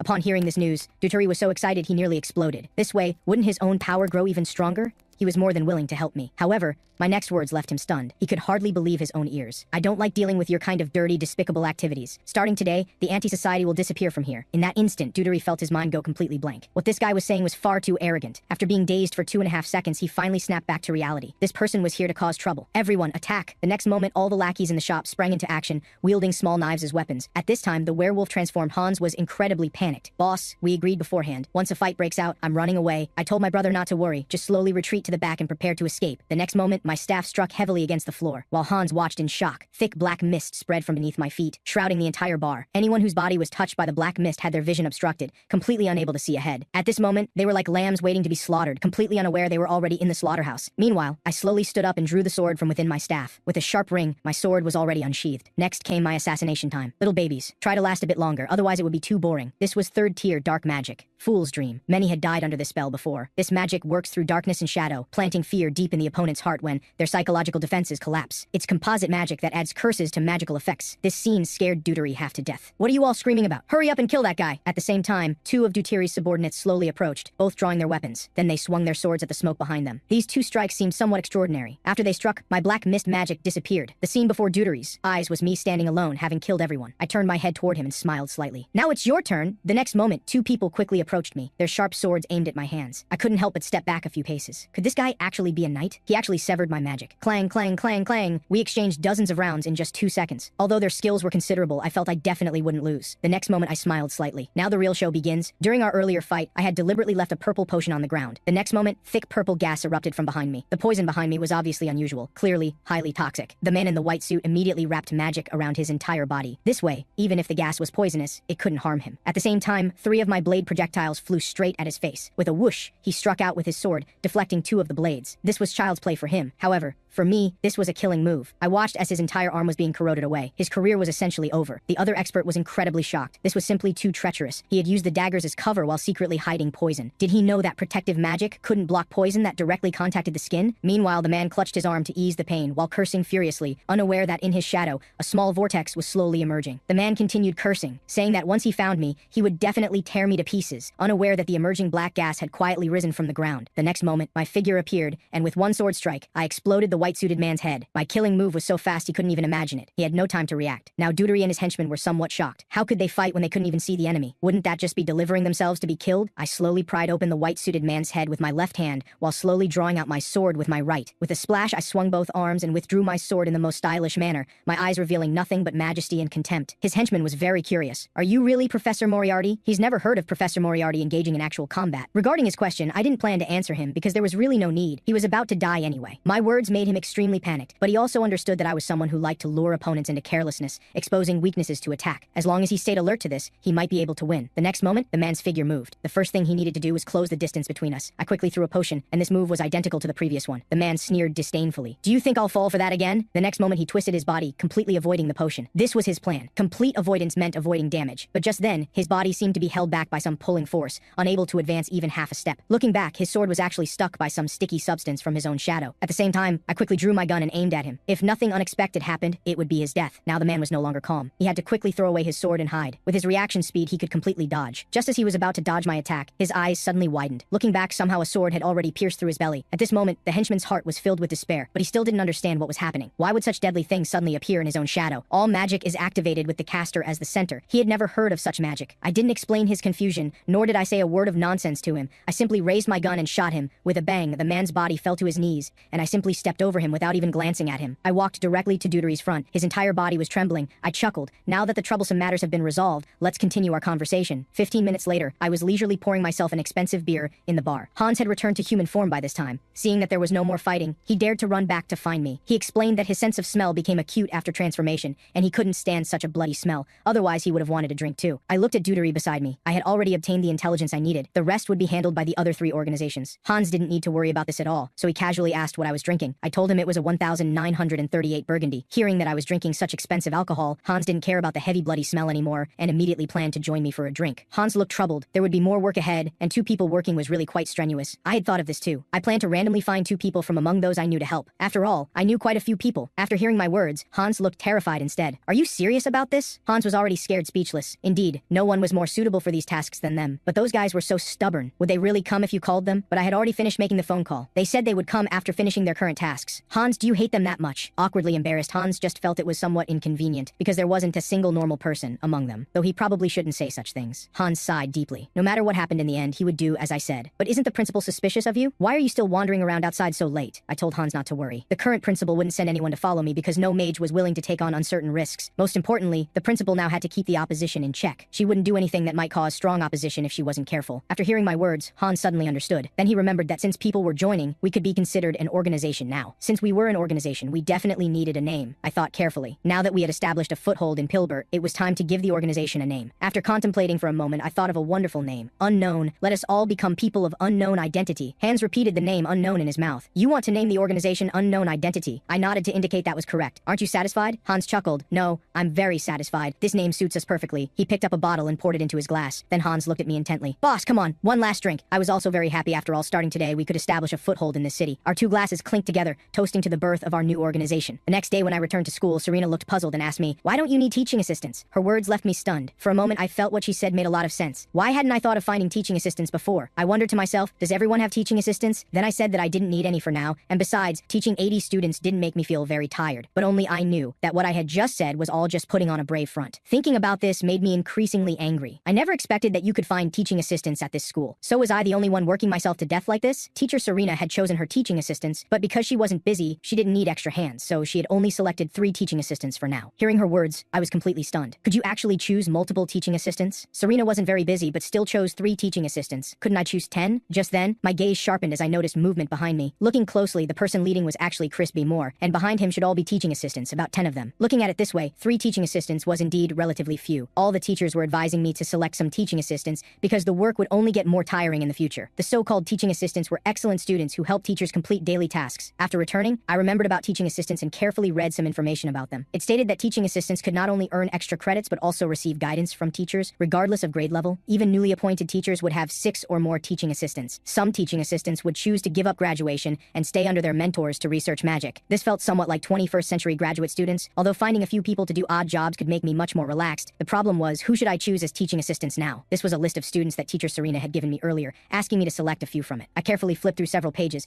and found that the people listed were all quite excellent, but none had reached the standards I wanted. Just then, I discovered that Sedina's name was actually on this list of outstanding students. This was getting interesting. The next day, I found Sedina following me. Sedina's clumsy tracking skills hadn't improved at all. Sedina seemed somewhat panicked. She had just seen me on the road, so she had unconsciously followed. This left me somewhat speechless. Normal people don't unconsciously tail their teachers. Was she really that bored? Then I turned around and told her to come over. I had something to tell her. Do you have other classes on Tuesday and Thursday mornings from 10 to 12? The answer I got was that she was attending my class during that time. I chuckled. That works perfectly. This plan is absolutely perfect. Teacher-student cooperation at its peak. Then I stepped in front of her and stopped. How about becoming my teaching assistant? Sedina was overwhelmed by my presence and immediately agreed. But soon after she realized what had happened. Sedina's heart was full of anxiety. Why did you suddenly ask me to be a teaching assistant? I patiently explained to her. If you become my teaching assistant, won't you be able to meet with me naturally? And don't worry, I saw your name on the recommendation list. But if she wasn't willing, I would find someone else. This statement really startled her. Then Sedina nodded obediently and said she would submit the teaching assistant application materials to me within 2 days. After Sedina left, I chuckled. It seemed the first teaching assistant I chose was quite good. If I kept this person by my side, I should be able to slowly dig out intelligence about Black Dawn. Moreover, in 2 days, I would have a loyal subordinate to run errands for me. Finally, I could relax and take it easy. Time passed quickly. An hour went by. Serena's execution ability was incredibly strong. In just 1 hour, she had obtained the teaching assistant application form and handed it to me. I was shocked by this person's efficiency. Then I told her good work and said that after she went back, she should wait for me to assign her tasks. Because I had once again entered the classroom, the crowd was even more noisy than last time. Lene and the Kingdom Princess both felt that recently some very strange rumors seemed to be circulating among the students. This rumor was that teacher Ludwig was apparently recruiting teaching assistants recently. Lene was surprised. This was indeed quite attractive. The Kingdom Princess continued. Actually, the fact that he has never selected teaching assistants until now is surprising. Some people even suspect he doesn't know teaching assistants exist, but these were just side stories. The hottest topic was still that rumor. The legendary all-powerful stone that could supposedly grant any wish was said to be sleeping somewhere in Theoan Academy. Lene was naturally somewhat skeptical. Do such mythical things really exist? The Kingdom Princess was very confident about this. Aren't there so many unsolved mysteries in the world that exist? This thing must exist too. And this is Theoan, the center of magic. Although there might be some exaggeration, it must be an item that matches Theoan's status. However, someone was making critical comments about their discussion. This is too naive. I can't stand listening to it. School beauty Flora didn't believe such nonsense. If such a thing really existed, it would have been claimed by those in high positions long ago. But what concerned her was that the teacher she had once thought was like a Superman was also recruiting teaching assistants. The so-called teaching assistant could be said to be equivalent to the teacher's representative, so they must possess strength comparable to the teacher, someone like her, for instance.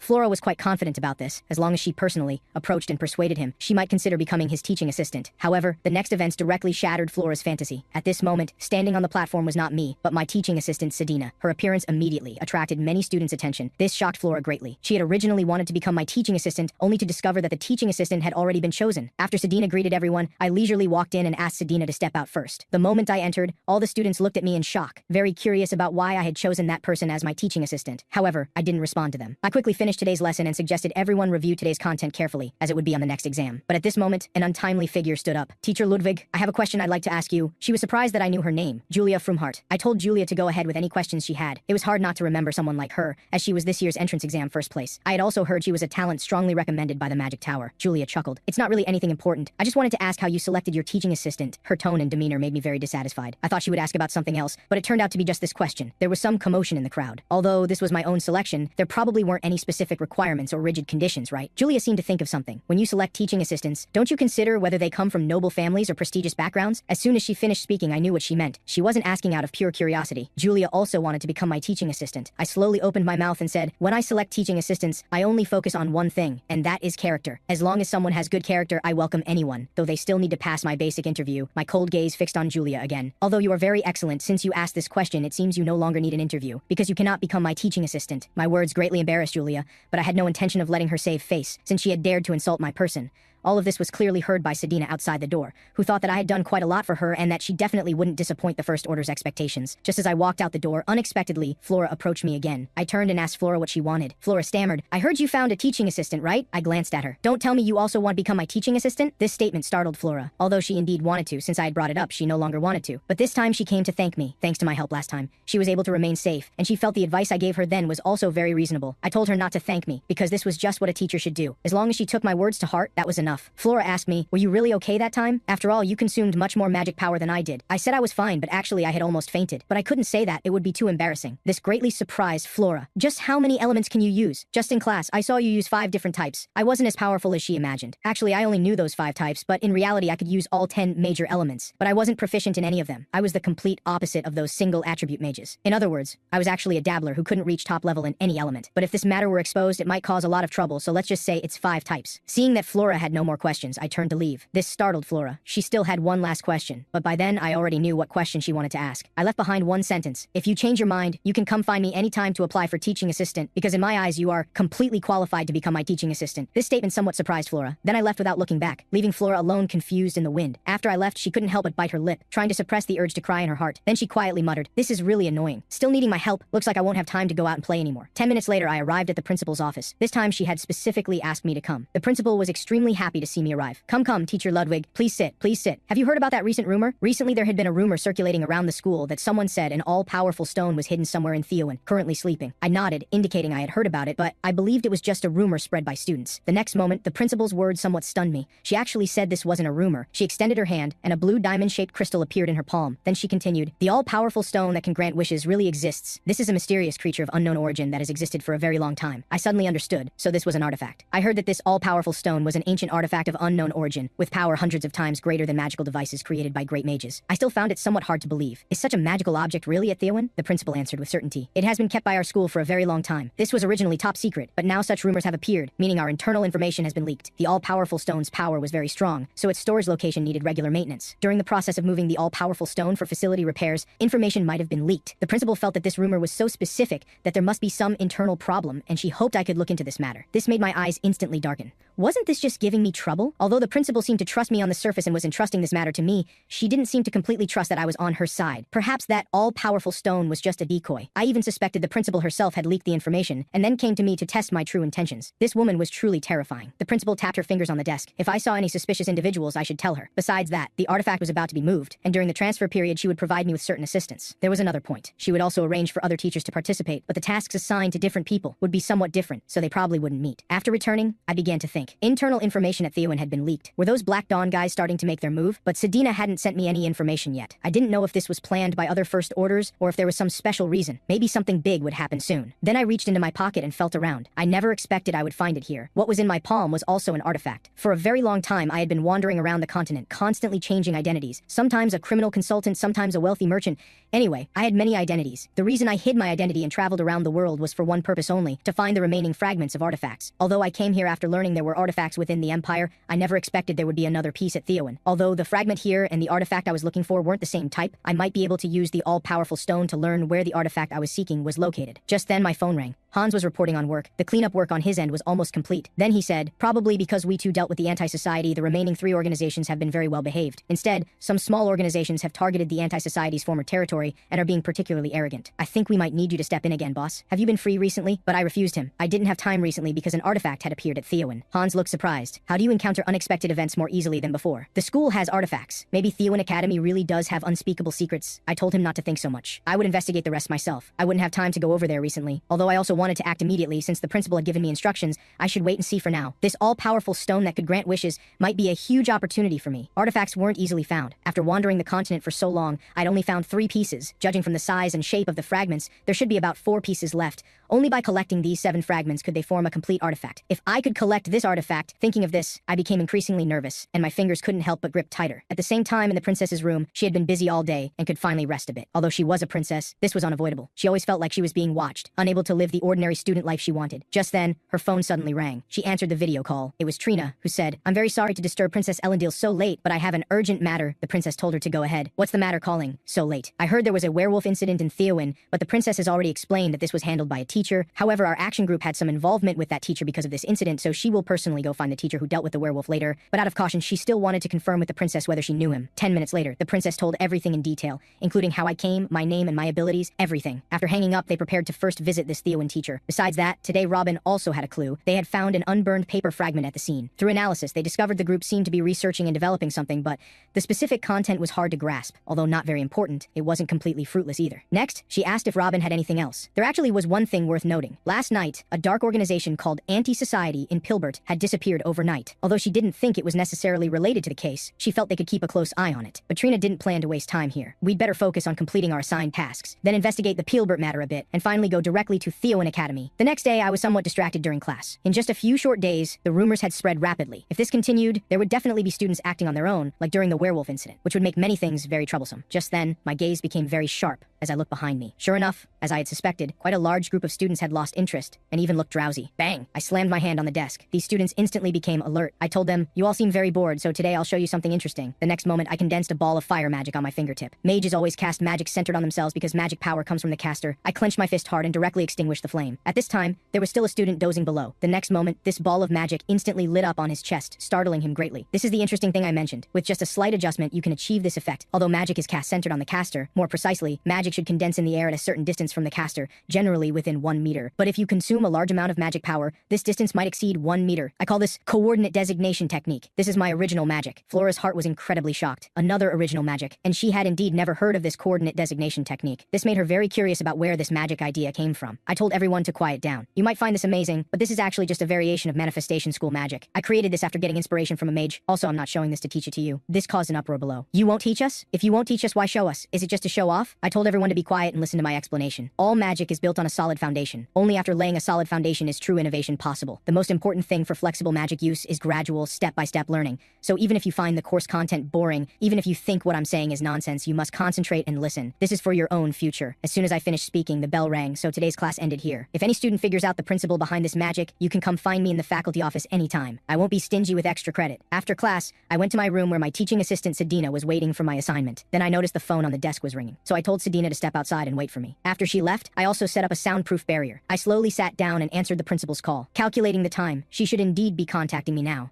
As soon as the phone connected, the principal's anxious voice came through. However, what she said next shocked me immensely. She actually said that the all-power stone had been stolen. I couldn't process this news for a moment, so I asked her what exactly had happened. Here's what happened. Someone had leaked the location of the all-power stone's backup storage room, and they struck before the transfer could take place. The principal was extremely troubled at this moment. She had thought that, even if the news spread, as long as they handled it quickly, there wouldn't be any problems. She never expected to miscalculate like this. Although the pursuit team was chasing those guys, if they used the all-power stone during this period, the situation would spiral out of control. I thought carefully. Indeed, as the principal said, the situation was very serious. I also understood the purpose of the principal's call today, so I asked her what the latest deadline was. The principal's voice paused for 2 seconds, then she slowly said, "Before midnight tonight." I only said 4 words, "I understand." The principal seemed puzzled. "Don't you have anything else you want to ask?" Although I did have questions, I believe that taking immediate action was better than asking questions. Beep. I hung up the principal's call. Although I had anticipated that something big would happen soon, I didn't expect it to happen this quickly. However, I wasn't quite sure what those guys were planning. The principal hadn't completely eliminated her suspicions of me yet, so if I wasn't careful, she would consider me an accomplice. I began to carefully recall this incident. The plan didn't seem tight at all. Was this situation really orchestrated by other First Order members? It seemed too full of loopholes. At this moment, I thought of something, then I called for Sadina to come in. With a creak, Sadina slowly walked in from outside. I told her straight out that those guys below seemed to have acted on their own. Sadina nodded her head in shame. She knew about this matter. Then my hawk-like eyes fixed on Sadina's eyes. I told her to explain everything from beginning to end, not leaving out a single word about what exactly had happened. According to the investigation, this incident seemed to be caused by a Third Order member gathering intelligence. While investigating Theowen's classified information, he discovered files related to the All-Power Stone. Unexpectedly, news about the All-Power Stone quickly spread among the students. Because he had obtained relevant intelligence beforehand, he didn't think this was false rumor. After some investigation, he confirmed that this artifact with powerful magic really existed, and he learned where it was kept. Therefore, the Third Order immediately reported this matter to the Second Order, but the Second Order didn't continue reporting upward,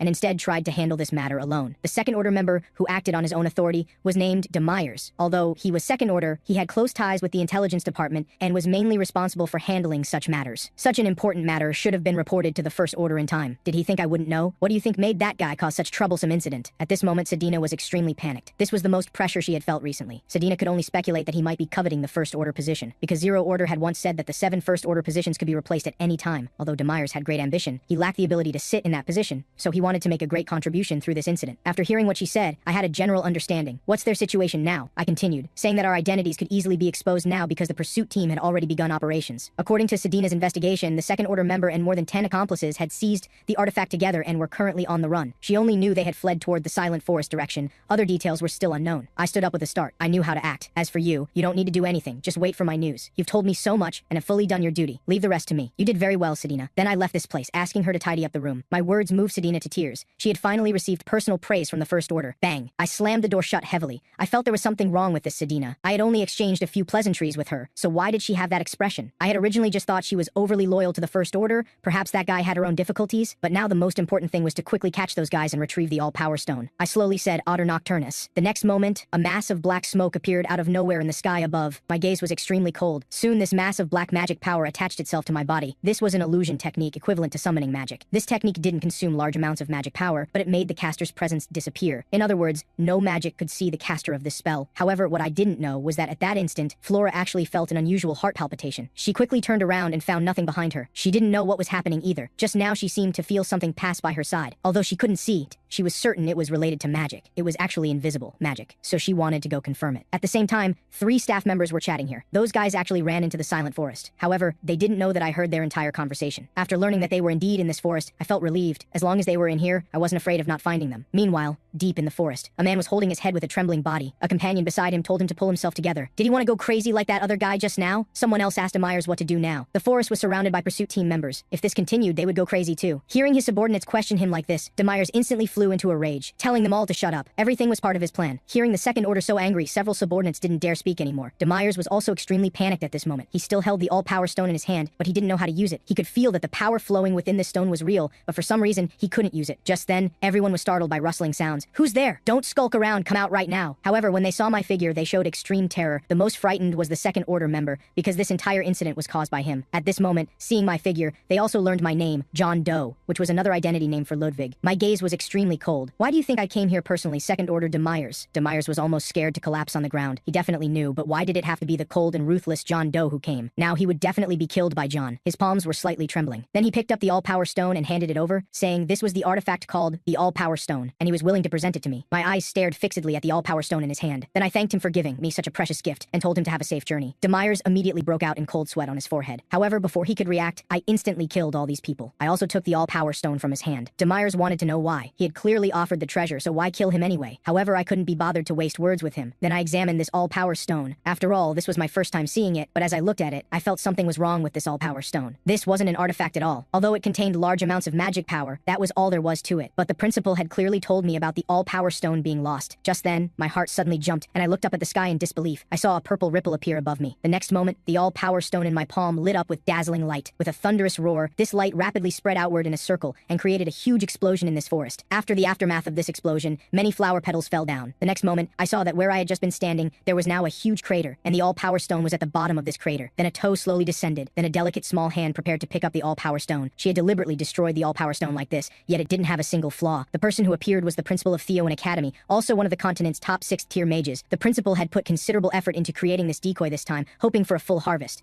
She also hoped that teacher Ludwig wouldn't appear here, or she would be very sad. But little did she know, at this moment I was under a large tree 2 kilometers away from her. At this time, I finally released the magic power on my body. I had almost died just now. I never expected this woman to be terrifying to this extent. It turned out that just now, when I noticed this power, I immediately sensed something was wrong. In that instant, I released Otter Nocturnus to quickly hide my presence. At the same time, the moment I disappeared, that enormous power crashed down. When surrounded by the illusion technique, I became part of the magic and thus was saved. Although spatial movement magic doesn't exist in this world, by skillfully using the coordinate designation technique, the same effect can be achieved. The principal's figure earlier was unforgettable to me. The 6th-tier mage of Theo Academy was truly terrifying. She had clearly entrusted the matter to me before, so why did she come here personally? Could it be that she discovered my true identity and specifically set a trap for me? Just then, I had a splitting headache. This was due to consuming too much magic power from using spatial magic just now. I didn't hesitate. I immediately took out 3 pills and put them in my mouth. After calming down, I thought carefully and felt she probably hadn't discovered my identity. Otherwise, she wouldn't need to use such a troublesome method. I guess she had planned to solve this matter herself from the beginning, but to improve work efficiency, she had hidden this fact even from her own people. Just then, I heard movement behind me. Turning around, I discovered it was actually Flora who had come here. I was somewhat puzzled why this guy would come here. I slowly stood up. This forest should be off limits. You can't possibly not know that, right? But unexpectedly, Flora was even more shocked than I was. Why is teacher here? And what was that magic just now? I told her to go back quickly. This wasn't a place she could come to. I glanced at her. She must have bypassed those people guarding the entrance and come in through other small paths. Actually, what I didn't know was that Flora had followed me because she smelled the fragrance on my body. She herself hadn't expected that fragrance to be coming from me. Just then, another woman's voice entered our range. Flora looked over in horror, not expecting her best friend to have followed her as well. Looking at these 2 troublemakers, I sighed inwardly. Just come with me then. I'll take you out. At this time, time, Flora stared at me in a daze. At that time, due to excessive magic consumption, some symptoms appeared on my body, forcing me to take 3 pills. This was what Flora was curious about. She really wanted to know what medicine I had taken. 10 minutes later, I brought the 2 little ones out, and we happened to run into the principal. I calmly explained that I saw these 2 wandering in the forest, so I brought them out. After hearing my words, the principal's gaze became somewhat cold. Why were you there? Flora stepped forward. It's all my fault. I entered the silent forest on my own. Sally just followed me in. Then Teacher Ludwig discovered us. The principal murmured, I see. At this time, I started playing the villain. I think these 2 little ones aren't well behaved. Principal, how do you plan to punish them? The principal smiled slightly.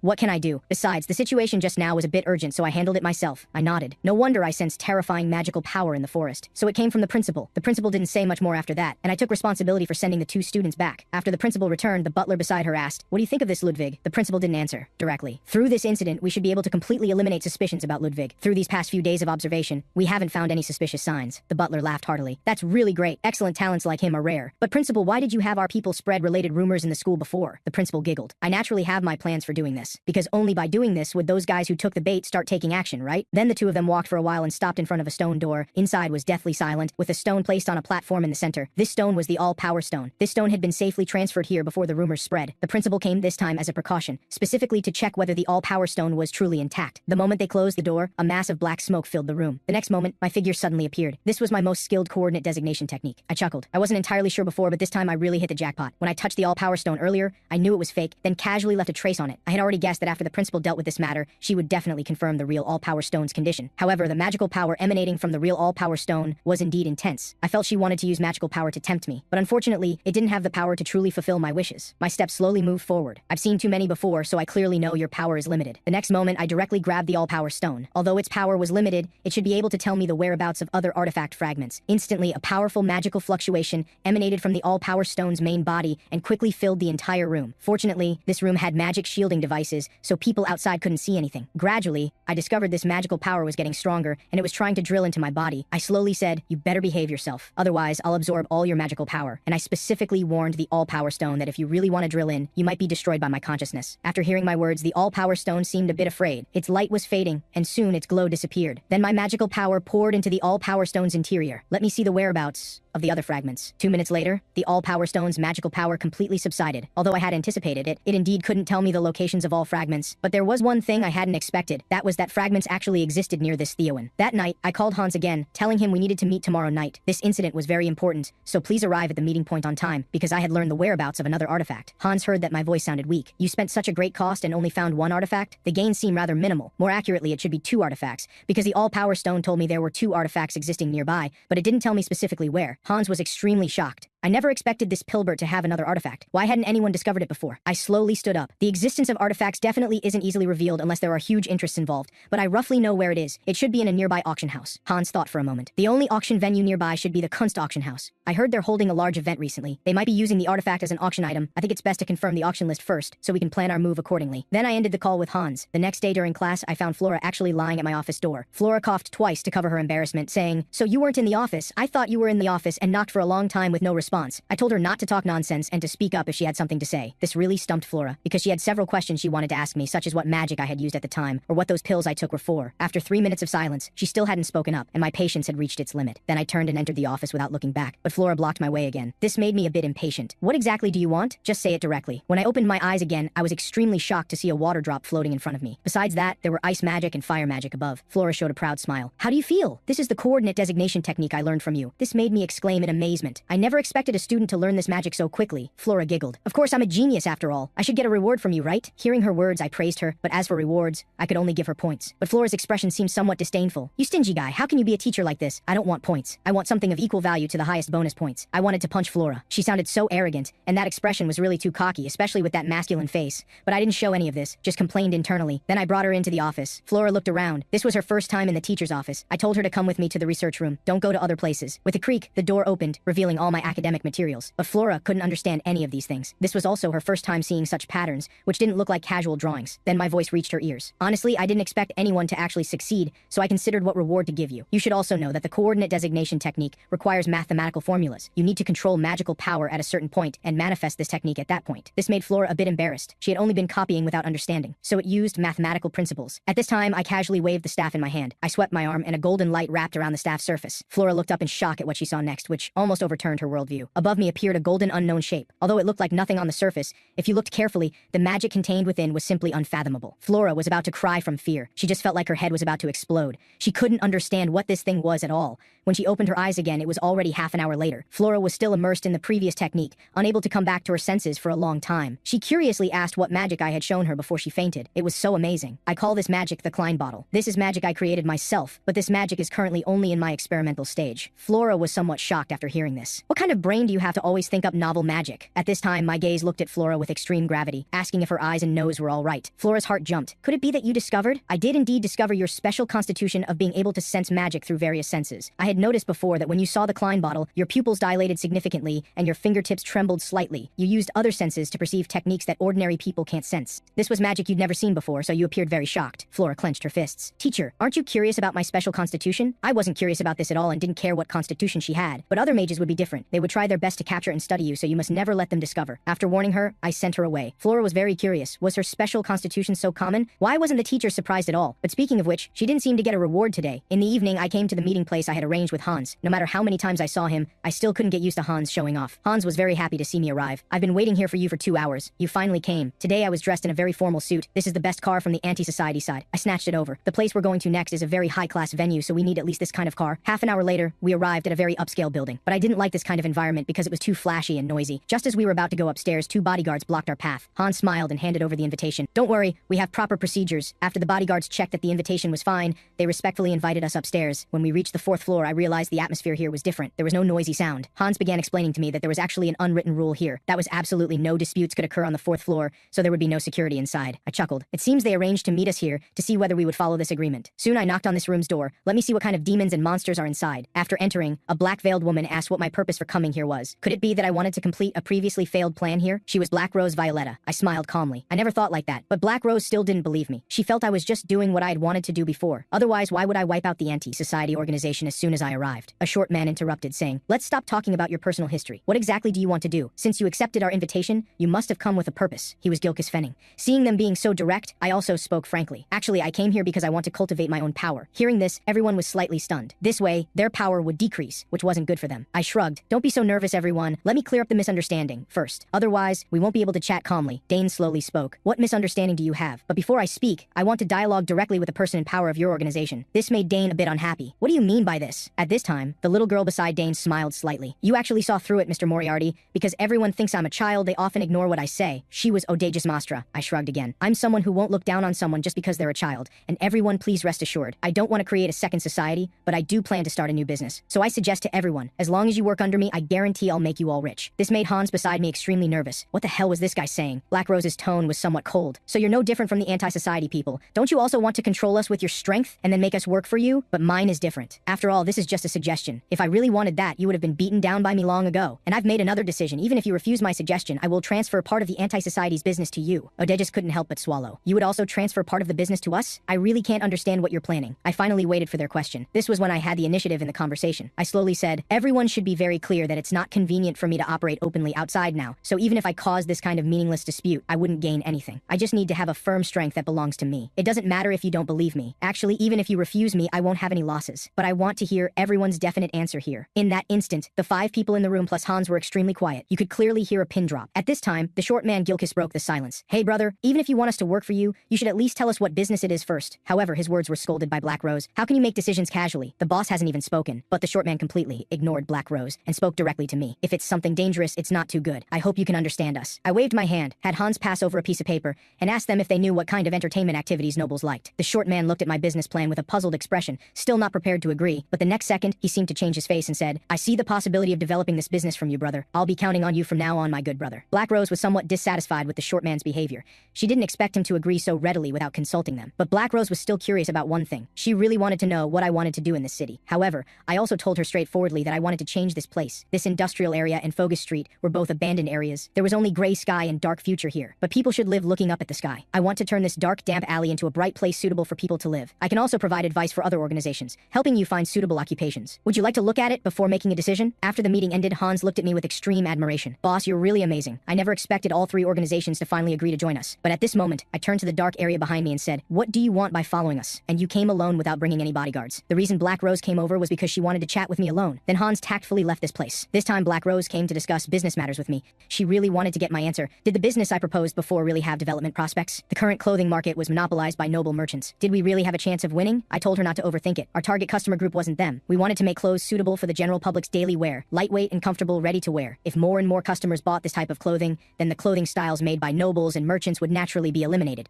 Although we would definitely face obstruction from some people, we would face difficulties together and overcome them. We absolutely couldn't live humbly. And once things stabilized, Black Rose wouldn't have to suffer anymore to protect her sisters, because I would protect all of you. I might be able to let you apply magic to clothing making. Black Rose showed a shocked expression at this. This was actually quite simple because I was also a mage, so I could naturally recognize it. This wasn't a big deal. Black Rose was also very straightforward. Since she decided to cooperate, she was prepared to show her true face. Then she removed the veil from her face, revealing extremely delicate features with a pair of purple beautiful eyes. The only flaw was that the corner of her eye seemed to have been burned by magic, leaving some unsightly marks. All of this was thanks to that professor. It was because her professor taught her black magic. When an experiment failed at that time, this mark was left from that incident. Black Rose laughed self-deprecatingly. I'm really sorry to let you see such an ugly me. Back then, because it wasn't treated in time, even Lumonsis' healing priest gave up treating me, so I'm sorry. However, I grabbed her arm. Wait a moment. Then I gently caressed her cheek, where the corner of her eye was. Since you trust me so much, and are willing to show me the appearance you don't want others to see, then I should also show you something. Then I applied slight pressure with my finger, concentrating magic at my fingertip that emitted a pale green glow. The next moment, the burn marks on Black Rose's face magically disappeared. This looked much more pleasing to the eye, 100 times better than before. When she saw from the mirror that her face had been healed, she was extremely shocked. How exactly did you do this? This is something even high-level healers couldn't accomplish. I chuckled nonchalantly. Just consider it real magic for now. Don't you think it's a pity to cover your entire face because of one scar? After I demonstrated my abilities, Black Rose was completely won over by me. Then her voice became somewhat stuttering. I feel it's still better to cover it up now. Before leaving, she left me with one sentence. She would work hard for me from now on, and if there was anything I could just tell her directly, she would give it her all. At this time, I directly called out to Black Rose. Don't you have anything else? Just then, with a whoosh, an arrow quickly flew over, and I pulled Black Rose back in that instant. Black Rose's eyes were full of fear. If I hadn't pulled her back in time, she would have died long ago. At this time, I quietly took out the staff from my chest. I said to Black Rose, I never expected that on our first meeting, we'd have to fight side by side. This is really a pleasant thing. The next moment, Black Rose and I instantly surrounded all of them. Next was our performance time.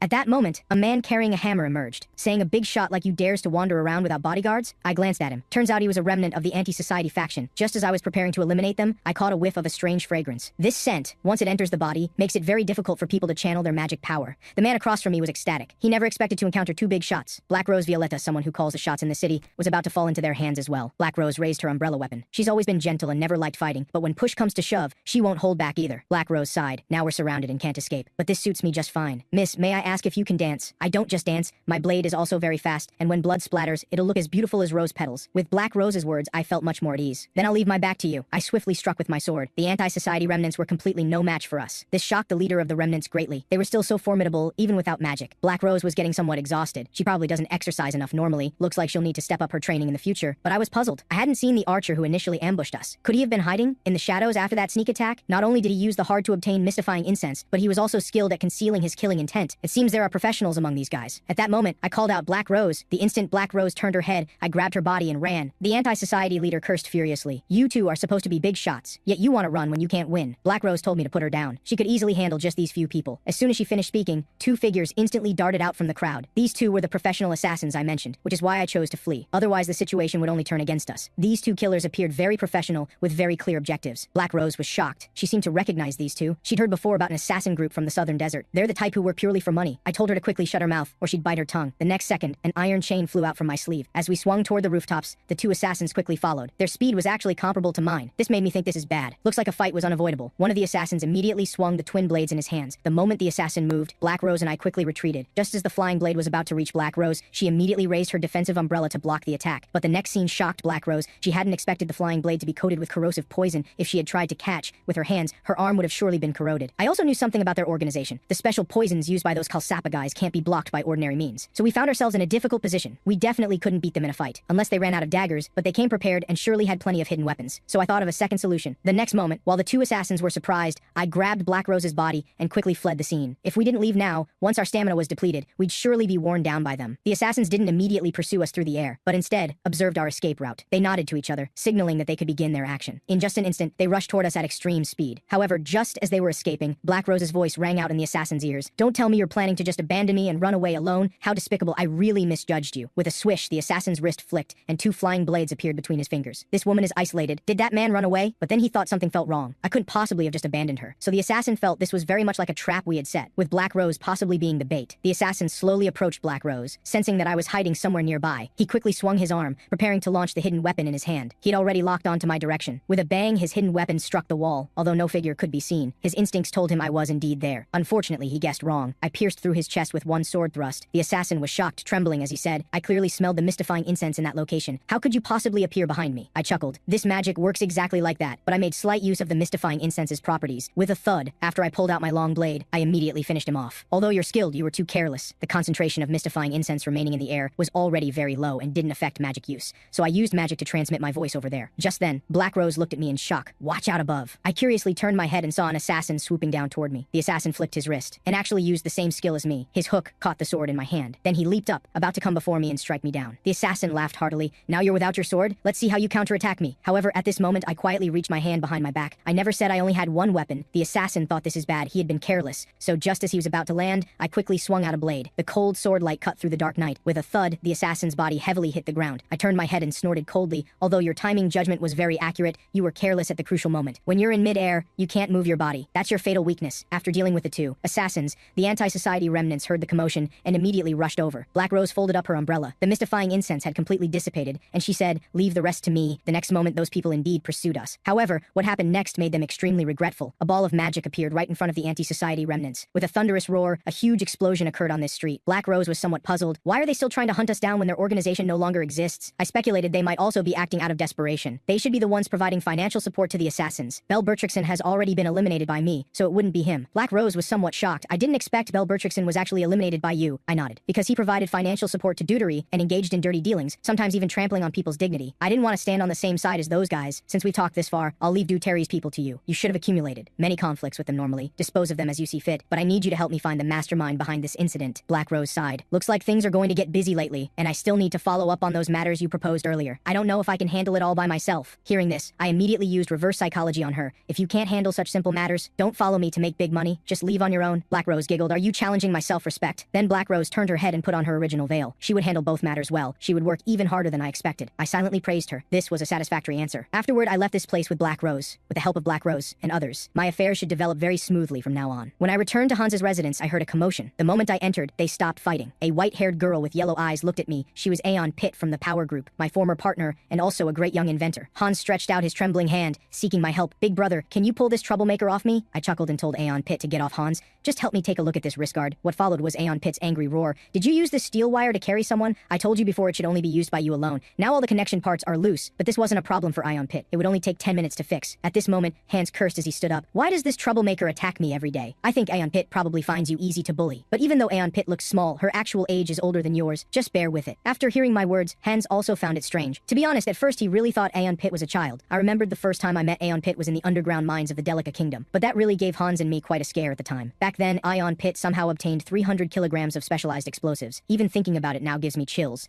If those bombs had exploded, Hans and I probably wouldn't have survived. Even an explosion 1,000 meters below ground level would have crushed us. At this time, I told Hans about the earlier ambush, but the anti-society remnants had all been dealt with by me. I asked Hans to help me investigate. This gave him a headache. He was already overwhelmed with the auction house's auction items lately. Just then, Aeon Pitt shouted loudly, "Hey assistant, hurry over and help me!" Aeon Pitt's words startled me. I told Hans to quickly go help her, and preferably watch her to make sure she doesn't touch any gunpowder. Then I went to the room to rest. Although she said it would take 10 minutes, she would definitely study it thoroughly from beginning to end, so it would take about 30 minutes to complete. I could take this opportunity to rest. Just then, I noticed suspicious people moving below. Those were 3 shadowy figures, each wearing cloaks. Their movement was quick and light, and even their footsteps couldn't be heard at all. To be able to move so methodically at this hour, could they be people from the security bureau? At that moment, the leader immediately looked in my direction. She sensed that someone on the second floor seemed to be watching them. Fortunately, I reacted quickly enough, or I would have been spotted. It was also fortunate she didn't see me, although I had anticipated they were knights. I didn't expect the leader to actually be from the security bureau, the Nightwalker Knights, the Duke Protector. She was Trina Rainhall. If she had set her sights on me, that would have been troublesome. I suspected she should be investigating Bell Bertrickson's death. Could they think tonight's assassination was related to that incident? Fortunately, I had disposed of the key evidence. I didn't want to get involved with those monster-like people. Just then, Aeon Pitt finished repairing my wrist guard and also made some modifications to it, which took some time. After putting on the wrist guard, I felt it seemed lighter than before. With a flick of my wrist, a long chain shot out from my sleeve. I didn't expect this repaired wrist guard to be more powerful than before. Now it would be no problem to carry a person and swing around. Aeon Pitt smiled happily. She had also added new functions for me. She told me to clench my fist and try to exert force with my wrist. With a zing, a sharp sword shot out from my sleeve. Aeon Pit had remembered a function I had mentioned to her before, so she tried to implement it this time. Besides that, there were actually projectile anesthetic needles in that small hole, which made me very satisfied. I didn't expect this modification to turn out so well. Aeon Pit sighed. Sure enough, adults have good vision, not like that coward Hans who kept nagging that this was too dangerous and shouldn't be done. Besides, you'll definitely need very good equipment when you infiltrate Theowen Academy. I told her not to mention that matter. As it differed from the previous plan, I suddenly thought of something, so I planned to ask her to help me with it. Meanwhile, the security bureau team had arrived at the crime scene. They could tell at a glance that these were anti-society members. Could there have been a territorial war between factions here? They also discovered 2 bodies in another alley. These were the assassins' corpses from before. Trina Rainhall pulled out the daggers from their bodies. This acidic smell seems to be the specialized poison used by Kalsapa assassins. The other 2 were shocked. Are you talking about the assassin group from the southern Fatima dynasty? Could there have been a conflict between Kalsapa and the anti-society remnants? However, Trina Rainhall asserted it definitely wasn't like that, because these anti-society remnants showed no signs of poisoning, so they should have been working together. Additionally, they found that one person's body seemed to have been killed with a single strike. From the wound, it appeared the heart had been pierced from behind. Trina Rainhall speculated that the assassins had engaged in close combat with their opponent. They thought the opponent was a mage who couldn't use blades, but their judgment was wrong, so they were killed. Trina Rainhall thought carefully. The one who killed them was a mage, and also a master skilled with blades. Someone capable of eliminating Belle Burt and that group of powerful anti-society people, and the one who burned Factory. Connecting all this information, no matter how you look at it, this seems like the handiwork of that Theowen teacher who burned the werewolf. After completing the investigation, Trina Rainhall began to withdraw the team. Trina Rainhall instructed Yasin behind her that they must visit Theowen tomorrow to meet with that teacher. Time quickly came to the next day. Early this morning, Serena was waiting for me at my dormitory door. I asked Serena what she wanted with me today. I don't have classes today. Serena chuckled. There's a guest looking for Teacher Ludwig, so since I was passing by here anyway, I came to find you directly. However, after hearing Serena's words, I was extremely shocked. I didn't expect the security bureau people to find me so quickly. 2.5 hours later, I came to meet Yasin from the security bureau. At this moment, he was touching the dust on my bookshelf. I told him to sit down and chat here. You can ask me about anything. Then he introduced himself. He was an important member of the security bureau named Yasin. He began flipping through his record book, saying that everything we discussed would be recorded in his notebook. I asked what the security bureau wanted with me this time. I heard that the werewolf that appeared at Theowen last time was personally handled by you. We'd like to understand the specifics about this matter. Mr. Ludwig, just casually tell me about the situation at that time. I agreed on the surface, but inwardly I thought, so it wasn't Trina Rainhall who came. I had already prepared myself mentally to meet her directly. Now, as long as it wasn't Trina Rainhall coming in person, everything would be easy to handle. 10 minutes later, we shook hands because I had answered all his questions, and this investigation was concluded. Before leaving, he even gave me some mutual professional praise. You truly deserve to be Theowen Academy's level 4 mage. You could easily resolve the werewolf with just a slight move. However, after he left, I looked meaningfully at my hand. That guy should have done something to my hand just now, but with their little tricks, they won't be able to get any clues from me. After leaving my office, Yasin immediately went to meet up with Trina Rainhall. Trina Rainhall had made no progress on her end and asked Yasin how his side went. Yasin indicated he had smoothly confirmed things according to her instructions. Trina Rainhall's eyes suddenly became extremely cold. Are his hands those of someone trained? But Yasin said these were just ordinary hands. When he shook hands with me, he felt my hands had never used blades. They were the hands of an ordinary mage. This shocked Trina greatly. Could her judgment have been wrong? This was somewhat unexpected for her. She thought she had finally found a clue, but the result led to another dead end. So she instructed Robin to stay here and report to her immediately if anything happened. But Robin felt it would be best for Trina to personally make this investigation trip. Unfortunately, Trina wasn't allowed to meet with me. This was a condition for investigating this incident. Just then,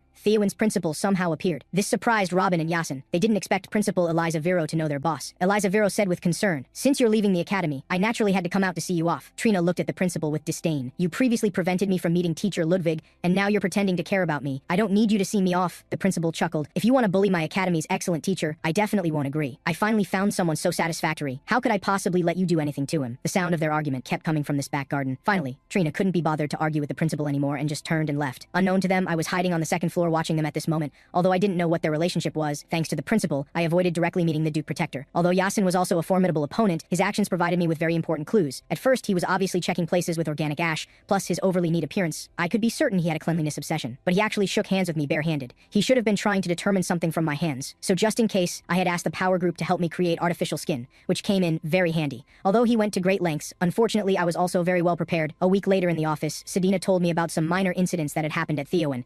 But one thing concerned her greatly. 3 third-order people had been captured the day before yesterday. What puzzled me was that even if they were only third order, they shouldn't have been foolish enough to get captured. After careful inquiry, I learned the truth. Apparently, Theowen students were involved. 2 male students and 1 female student. I immediately thought of this trio. Then I said, was it Aiden, Leo, and Tessie? Sedina was shocked. It was indeed those 3. All 3 came from lower-class backgrounds with no money at home, now relying on missions to earn tuition. As a result, by coincidence, while on a mission outside the city, they captured 3 third-order people. But even so, if they could capture third-order people, they were quite capable. Sedina asked me how to handle those students? My voice was extremely cold. I won't possibly handle students, so let them be. Besides, I don't need those guys who would be bullied by students. Sedina trembled all over. You're right, they're waste, and we don't need waste. Then I put on my clothes and headed to the classroom. The first round of exams would begin today. I wrote the exam time on the blackboard. This exam was of extraordinary significance. I would tell the top 5 students the source code numbers. I hoped everyone would take this seriously. Of course, I wouldn't tell you everything at once. I planned to divide the Warlock framework into 4 parts. After each exam, I would tell you one part. If I discovered any cheating, I would make them pay the corresponding price. Then I waved my hand grandly, infusing magic into every test paper. The exam officially began at this moment. With a clang, the exam ended after 2.5 hours. Some people held their heads and cried. They knew from when I said it was an open book exam that they had already anticipated this exam would be so difficult that even being open book would be meaningless. Just then, the kingdom's princess noticed Line hurriedly walking down the stairs. Looking back, Line had come behind me. I asked if she had questions about this exam. Actually, no. She was returning the magic book I had given her last time. She had finished reading it, but I said she didn't need to return it to me. This book would always be needed by her in the future, and this book would be more meaningful only in her hands. At least I thought this showed respect for the book's previous owner. So don't return it to me. Keep it yourself, because I believe you'll take better care of this book than I would. After I left, the kingdom's princess also followed. Do you have some urgent matter? You left in such a hurry. Line smiled slightly, indicating it was nothing. Speaking of which, how did you do on the exam? This exam didn't seem very difficult. However, Line's words deeply wounded the kingdom's princess. Meanwhile, the test paper I created was already placed on the dean's desk. She really hadn't expected me to create such a test paper. This test paper not only required students to have a solid foundation, but also cleverly set some traps to adjust the exam difficulty. She had thought I was a very rigid person and hadn't held much expectation for me, but she was really shocked by me. The butler beside her said, "How does Ludwig compare to teacher Chris Bamore? They both teach manifestation courses, and their exam scope is the same." The dean waved her hand. The two of them can't be compared at all. Teacher Chris's test papers only have a bunch of professional terminology used to show off himself. Teacher Chris is probably looking at this test paper right now too. Just as the dean guessed, Chris was indeed looking at my test paper here, feeling very angry and indignant. Even the hand holding the test paper was slightly trembling. With a snap, he directly threw the test paper out. He had originally thought being called to the principal's office was for some matter, but it turned out to be just to show him my test paper. The principal had said this at the time. Speaking of which, Teacher Chris, you also teach manifestation courses, right? I think this should provide some reference for your next exam question, so I brought it over for you to see. This made Chris extremely angry. To actually compare him with this declining noble was simply outrageous. The next moment, he heavily slammed the table. Just wait and see, Ludwig Cherish. I'll return this humiliation to you someday. Meanwhile, on the other side, Line was looking for a place to eat lunch. Originally, she wanted to invite the kingdom's princess to eat together, but she seemed to have been hit hard and went back directly. Just then, a figure called out to Line. That person was a blonde guy who showed a disdainful smile. Isn't this that self-important commoner? As soon as he finished speaking, he walked forward to block Line's path. Line was extremely disgusted with this person. She had rejected his confession before, but he still wouldn't leave her alone. He really brought shame to the title of noble. The blonde was angered by Line's words. You overconfident commoner. With that, he swung his hand and directly pushed Line to the ground, scattering her lunchbox contents all over the floor. This made Line very angry, so she glared at him fiercely. Seeing the scene, the blonde laughed. You're in this state and still dare to glare at me? Looks like I need to teach you a lesson. Just as he was about to make a move, another man entered the scene. The newcomer was Freuden, also this school's #1 genius. This shocked Line greatly. She hadn't expected to encounter him at this moment. Freuden was famous for despising commoners and never showing mercy to them. The blonde showed a charming smile. As a noble, I'm educating this disrespectful commoner, but the next second, Freuden's words shocked him greatly. I see you're not teaching her a lesson, but bullying her, right? With that, he released gravity magic and directly pressed that little blonde to the ground. Freuden's eyes were extremely cold. You trash really brings shame to nobles. How much longer must I endure such undignified behavior from you people? This sudden intervention shocked everyone else. Why would a noble help a commoner? Then Freuden coldly uttered 2 words, get lost. Line respectfully said, thank you for helping me. Otherwise, I might have been bullied by them again. Freuden turned his head and noticed Line's lunchbox had been knocked over by them. Then he said, your food has all fallen to the ground and probably can't be eaten. If you don't mind, you can eat with me. Line looked at the lunchbox behind her. If it hadn't been soiled, it should still be edible, but it looked completely ruined now. A moment later, Line was brought by Freuden to a secret garden. This was his private space. If she didn't tell others about this place, Freuden could bring Line here for meals again next time. Line opened the lunchbox and found the dishes were all gourmet lunches she had never eaten before. What surprised her even more was that these dishes were actually made by him personally. Line took a bite. She hadn't expected it to be so delicious. Although she was eating, her heart was thinking, I heard Freuden showed no mercy to commoners, but unexpectedly he saved her today. Then she ate with peace of mind, because she felt these rumors were false and unreliable, just like the bad rumors about Ludwig Cherish initially. But actually he was a very good teacher. On the other side, Serena also saw me at the exam venue. She hadn't expected my exam to finish so quickly. Then Serena extended an invitation to me. My exam content this time is Sprite Studies practical work. Do you have time to come observe? For this kind of boring course, I instinctively wanted to refuse. But the look Serena gave me made it impossible for me to say no. Oh well, I'll indulge this woman once. Reluctantly go observe. A moment later, Serena sat in front of the students and began explaining Sprite content. Then she slowly gathered magic in her palm, preparing to give everyone a demonstration. The next moment, an extremely dazzling magic appeared beside Serena. Serena gently touched the Sprite beside her with her finger, greeting it. This made the students in front amazed. So this was the Sprite Studies teacher's ability. Their admiring gazes made Serena very uncomfortable. Everyone should have seen it. If you do it like me, it's not difficult at all. Now everyone begin. Soon some students summoned sprites. Teacher Serena asked me to try too, but I refused because sprites don't like me. Serena didn't believe what I said. She felt these sprites were very kind. Then she summoned a white ball sprite.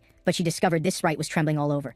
This puzzled Serena. This was the first time she'd seen such a situation. The sprite was shaking, and other sprites wouldn't approach teacher Ludwig either. I had already told Serena before that sprites don't like me. At the same time, a massive, dark, ominous energy appeared behind me. This dark energy could only be seen by sprites, and this dark energy was my guardian spirit. I explained to Serena that because of my special constitution, sprites would dislike me. However, only low-level sprites would react this way. Mid-tier sprites would be relatively quiet. This made Serena very unhappy. What a pity. It would be great if teacher Ludwig could also get along intimately with sprites. Then Serena went to the student's side since an exam was currently in progress. This made me breathe a long sigh of relief. Fortunately, my internal magic power was still sufficient. If even mid-tier sprites had reacted, teacher Serena would definitely have become suspicious. To be precise, what sprites fear isn't me but something behind me. It's quite ironic that these weak sprites can sense such powerful force. Just then my heart jumped. I sensed someone seemed to be watching me. This gaze was from the forest behind me. This aura seemed like a fire sprite, but none of the other students and teachers noticed this aura. It appeared the other party should be a high-level sprite that even sprite masters who control ultimate sprites couldn't detect. Could this guy's sprite not be one that exists naturally? This made me guess that someone must have specifically summoned it, and to so brazenly stare at me, there was only one answer. He was another First Order hiding in Theowen. He had never made any moves before, so why would he suddenly appear and quietly observe me from the side? This made me wonder if he had discovered my false identity. Thinking about it, that seemed unlikely. If that were really the case, he wouldn't just sit and watch. So I concluded he must be sending me some kind of signal, asking me to meet with him. So I began testing. This weather sure is hot. The moment my words fell, the heat waves became increasingly intense. It was him reacting to my words. Then I left teacher Serena's exam area. I had to find a place with no people and see what this other First Order actually looked like. This was an excellent opportunity for me. If I could extract information from the other party, that would be ideal. Soon, a ball of flame appeared before me. Text appeared on it, showing that I should come here to meet with him tonight after classes. I subconsciously looked around. It seemed the other party was indeed a cautious person. I arrived here as promised. Suddenly, accompanied by a burst of female laughter, a flame appeared before me. I had anticipated this before coming. It seems she really doesn't intend to reveal her true identity. Since that's the case, I'll get straight to the point. What do you want from me this time? It turns out she came to me this time to ask for my help in destroying Theowen Academy. I let out a long sigh. So you want me to play with fire and cause chaos with you? She insisted I must help her with this favor, because all her second order subordinates have recently disappeared. So now she can only ask for my help. With my abilities, providing some assistance while hiding my true identity should be a simple matter. The woman promised to provide corresponding help after the deed is done.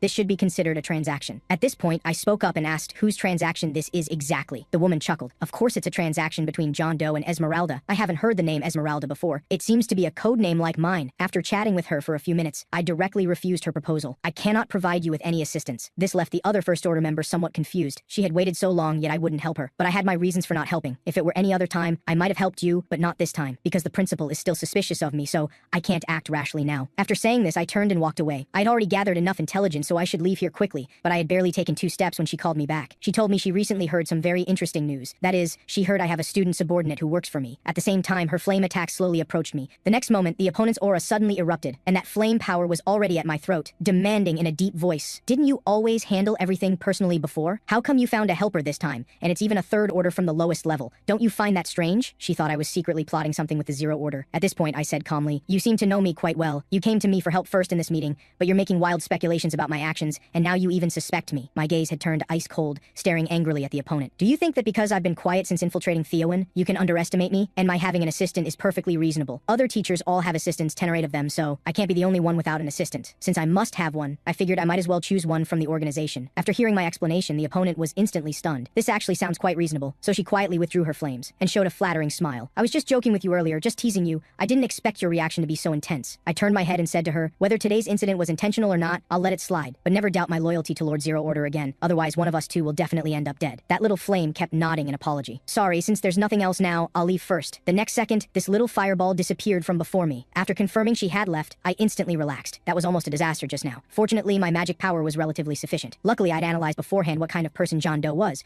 Otherwise, she might have killed me if I wasn't careful. Afterwards, I leaned against a tree to organize my thoughts. The voice coming from the flames was clearly that of a young girl. She's not only a young girl, but also a spirit mage who can at least summon high-level fire spirits. So my target is very clear. First, the spirit studies teachers are worth suspecting. I can narrow it down to those who can control fire spirits, including students. Speaking of which, I remember something. Soon there will be a welcome party for new teachers in Pilbert and Theowen. Sponsors will return, so all teachers must attend. This is a good opportunity for me. At the same time, as I was on my way back, I didn't know someone on the 2nd floor was watching me. She had originally thought I was just an ordinary person working as a teacher. It seems she was overthinking. What concerned her most was that when her flames were inches away from me earlier, I showed no fear. Perhaps I'm much stronger than her. Suddenly she remembered something. Tomorrow there seems to be a welcome banquet. Looks like tomorrow will be interesting. The next day at noon, Line's little schemes became active again. Unexpectedly, she had lunch with her senior again today, but she felt the senior didn't seem to have any malicious intent because she had long been able to sense whether others harbored malice or goodwill toward her. So far, the people around her without malice include the kingdom's princess and Freuden. The last one is teacher Ludwig, but she feels what I express isn't goodwill, but rather apology or guilt. As for the reason, she doesn't know why. If there's a chance, she'll definitely ask next time. Just then, a man ahead blocked Line's path. You're the first-year student Line, right? The man claimed to be Freuden's friend Henry, asking if Line had been staying with Freuden recently. Henry had been following Freuden lately to see what he was up to alone, only to discover he was often with a girl. Line felt a bit nervous. Although she couldn't sense hostility from him, he was inherently a dangerous person. Henry laughed heartily. Do you have such a bad impression of me? Actually, you don't need to be so wary. I won't do anything to you. Then he raised a finger. To restore my image, let me tell you some useful information. Henry happened to know of a low-risk, high-reward part-time job. Most commoners studying at Theowen are short on money, right? Would you like to take on a part-time job? Line was curious why he would tell her this information when they were meeting for the first time. After thinking for a long time, Henry finally came up with a reason. If I had to say, it's probably out of curiosity. After all, it's amazing that Freuden would have lunch with a commoner girl. But Line thought the senior was particularly kind. Before Line could finish her words, Henry couldn't help but burst into laughter. You actually think Freuden is very good? That's hilarious! He really couldn't help laughing just now. After knowing him for so long, this was the first time he'd heard someone praise him. Well, let her find out about such things later. Have you thought clearly about that part-time job? That evening in a luxurious villa, all the teachers from Theowen Academy attended this gathering. Serena and her group also arrived here early. Today was their welcome party too. At this moment, a footstep echoed in everyone's ears. Everyone looked up, worthy of being the strongest teacher, truly impressive. Just then, I slowly walked down the stairs dressed in very formal attire. This welcome party went very smoothly, with everyone busy socializing with the sponsors, but this gave me the perfect opportunity to slip away, because I needed to go find Esmeralda. At this time, a nobleman-dressed man slowly approached me. Nice to meet you. You must be Ludwig Cherish. Just as he was about to introduce himself, I interrupted him with a glance. I don't have time to chat with you right now. I'm really sorry. Count Dex smiled awkwardly. It's fine, you go ahead. I swirled the wine glass in my hand. Since I had refused even a count, other small fry shouldn't bother me for now. Taking this opportunity, I'll go find Esmeralda. Suddenly I heard a familiar voice. Turning my head, I saw Serena rejecting a man's invitation. I could see Serena didn't want to deal with him, so I directly reached out to interrupt the man. She's not available right now. You should find someone else. A subordinate quickly stepped forward. Young master, this is the famous Ludwig Cherish, a level 4 mage of the continent. But unexpectedly, this noble said, so what if he's a newly appointed teacher? Shouldn't he be the one recognizing who I am? The man patted his chest confidently. I'm a director of Luke Company, Ivan Luke. You've heard of Luke Company, right? If you understand, then step aside. At this point, my gaze glanced at Serena's hand. She was trembling slightly, tugging at my sleeve, indicating she didn't want to leave with him. Seeing her gesture, I understood what she was thinking. The man kept shouting, completely ignoring my words. I don't care who you are, just step aside. However, the next moment, I directly grabbed his arm. There's no need to be polite with this type of person. Since you're so unreasonable, then I don't need to be polite with you either. Do you think I'll back down just because you loudly proclaim you're a director of Luke Company or whatever position? You underestimate me too much. Ivan Luke's hand was firmly gripped by me, his body trembling slightly. Don't you want to continue being a teacher? You better let go of me quickly. But in his heart, he was thinking how this guy's strength was so great. I won't be intimidated by someone who's all bluster. If you can remove me from my position, then try it. At this time, Luke's bodyguard came before me, trying to persuade me. Teacher Ludwig, I hope you can let him go. This will affect other people. Luke flew into a rage. You damned noble should die in the slums. Hearing this, the nearby bodyguard advised him to endure it. With so many people around, saying such things was really inappropriate. What no one expected was that suddenly 2 slapping sounds rang out. Luke had just vented all his anger on the bodyguard, actually slapping him twice in the face and in front of everyone. This left me stunned. It seems things are developing in a strange direction. I had originally planned to use teacher Serena as an excuse to quietly leave here, but it looks like I can't leave now. The principal's voice slowly drifted into everyone's ears. What interesting thing happened here? Why don't you tell me about it? Then Luke told the principal everything that had just happened, but the principal just smiled and didn't take it seriously. I was wondering who it was. Turns out it's the young master of Chairman Luke's family. So you're using this identity to bully my lovely teachers? Also, the owner of Luke Company is Chairman Theodore. How can you speak for the company so casually? Have you discussed these matters with your father? Luke was intimidated by the principal's words and presence. Father's thoughts are definitely the same as mine after all. I'm his son. However, what Luke didn't know was that his father was standing behind him listening to his words, anger already overflowing in his heart, almost ready to break his legs with a stick. Then I saw Luke's chairman standing before the principal, constantly apologizing. Chairman Luke still didn't dare make a sound in front of the principal, but he was still somewhat dissatisfied in his heart. A mere teacher shouldn't have such a grand reception. Thinking of this, the principal said to Chairman Luke, I have a way to make everyone feel comfortable. That is, please have the 2 conflicting parties stand together and have a match in front of everyone. How straightforward and decisive. But in my heart, I completely disagreed with this approach. The problem had finally been resolved smoothly, and now this comes up. However, this is actually good. If it ended like this, that boy would definitely be unconvinced in his heart. And Chairman Theodore also had an expression of difficulty letting go, clearly very concerned about what had just happened. Then I slowly took out my wand, indicating I had no problem. If we settle this here, I should have no more worries. Ivan looked at the bodyguard behind him. Since he didn't know magic, he planned to have someone come out to fight for him, which would also give the bodyguard a chance to redeem himself. Ivan was very confident in his bodyguard. Don't look at his submissive appearance. He's actually a very outstanding mage. The next moment, his expression changed drastically. How is this possible? He couldn't even withstand a single move and was defeated. At this moment on the venue, the referee announced that Mr. Ludwig had won the match. Ivan's bodyguard's crushing defeat drew mockery from other nobles, making Ivan feel very embarrassed. However, his father didn't think so. Are all the teachers at Theowen this amazing? He was very satisfied with the result of this duel, and his previous dissatisfaction disappeared. He also saw his son was very unsatisfied. It seems he must teach him a good lesson when they return. The chairman had something he wanted to ask the principal, but was directly refused by the principal even before he could state his request, because the principal already knew what he wanted to say. He definitely wanted her to introduce teacher Ludwig to him, but she didn't want her teachers to be poached by others. After leaving the venue, I thought it would be quieter, but unexpectedly teacher Serena caught up with me again. She came to thank me. Fortunately, I was there in that situation just now, and Chairman Luke even personally apologized to her. However, what teacher Serena said next shocked me greatly. She actually planned to meet with the spirit studies teachers, which made me feel an opportunity had come. The other first order might be among them. Soon I was brought by teacher Serena to the gathering place. As soon as I arrived, someone noticed me. Teacher Serena, who is this person who came with you? The people present behaved very normally. No one had any special reaction to my appearance. After chatting for a while, I found I had come for nothing, because I gained absolutely nothing. I didn't even discover a shadow of a clue about the first order. I carefully observed those three teachers. They all had no special reaction to me, and their voices didn't sound like the one from the previous conversation either. From the last conversation, it could be seen that Esmeralda should have an eccentric personality, like a flame, so in this situation, she couldn't possibly maintain a calm heart. Now my intelligence is pitifully scarce. I suspect she might not be a teacher. Suddenly I felt a bit thirsty and casually took a drink, but when I turned my head, I discovered it was actually Line working here. After some questioning, I found out she came here to work through a senior's introduction, and she had seen many classmates working here too. While drinking, I told her not to push herself too hard and to go back and rest early, since study should come first. Teacher Serena also saw Line. She discovered many people have been working here recently, and several of her assistants were also working part-time here, but she didn't know where they got this information. Teacher Serena had me look over there. That child over there is her assistant. Although she's a first-year student, her mastery of spirit studies is very high. I saw a girl wearing glasses in front of me. Her name is Joanna Lavitt, a commoner from a particularly poor family. Through this little episode, I realized my previous guess was wrong. I had been focusing on teachers but hadn't considered that students could be first-order members. This was mainly because the person who talked to me was a high-level spirit mage, which gave me preconceived notions. Just then, that girl and I made brief eye contact for 0.1 seconds before she turned her head away. This made me keenly aware of this detail. This girl seemed somewhat abnormal, and the direction she was heading had no customers at all. Was she going to serve tea and water to thin air? I watched the direction she was going, feeling increasingly suspicious. Joanna placed the tray and her hands on the table. Seeing this scene, I felt I might be too paranoid. Turns out she was just going back to put down empty plates. I shook my head. I've been too sensitive lately. If this continues, I'll miss things I could have discovered. At this time, I heard nobles on the side discussing commoners starting businesses. Several of them were discussing how recently a group of people had been buying large quantities of fabric,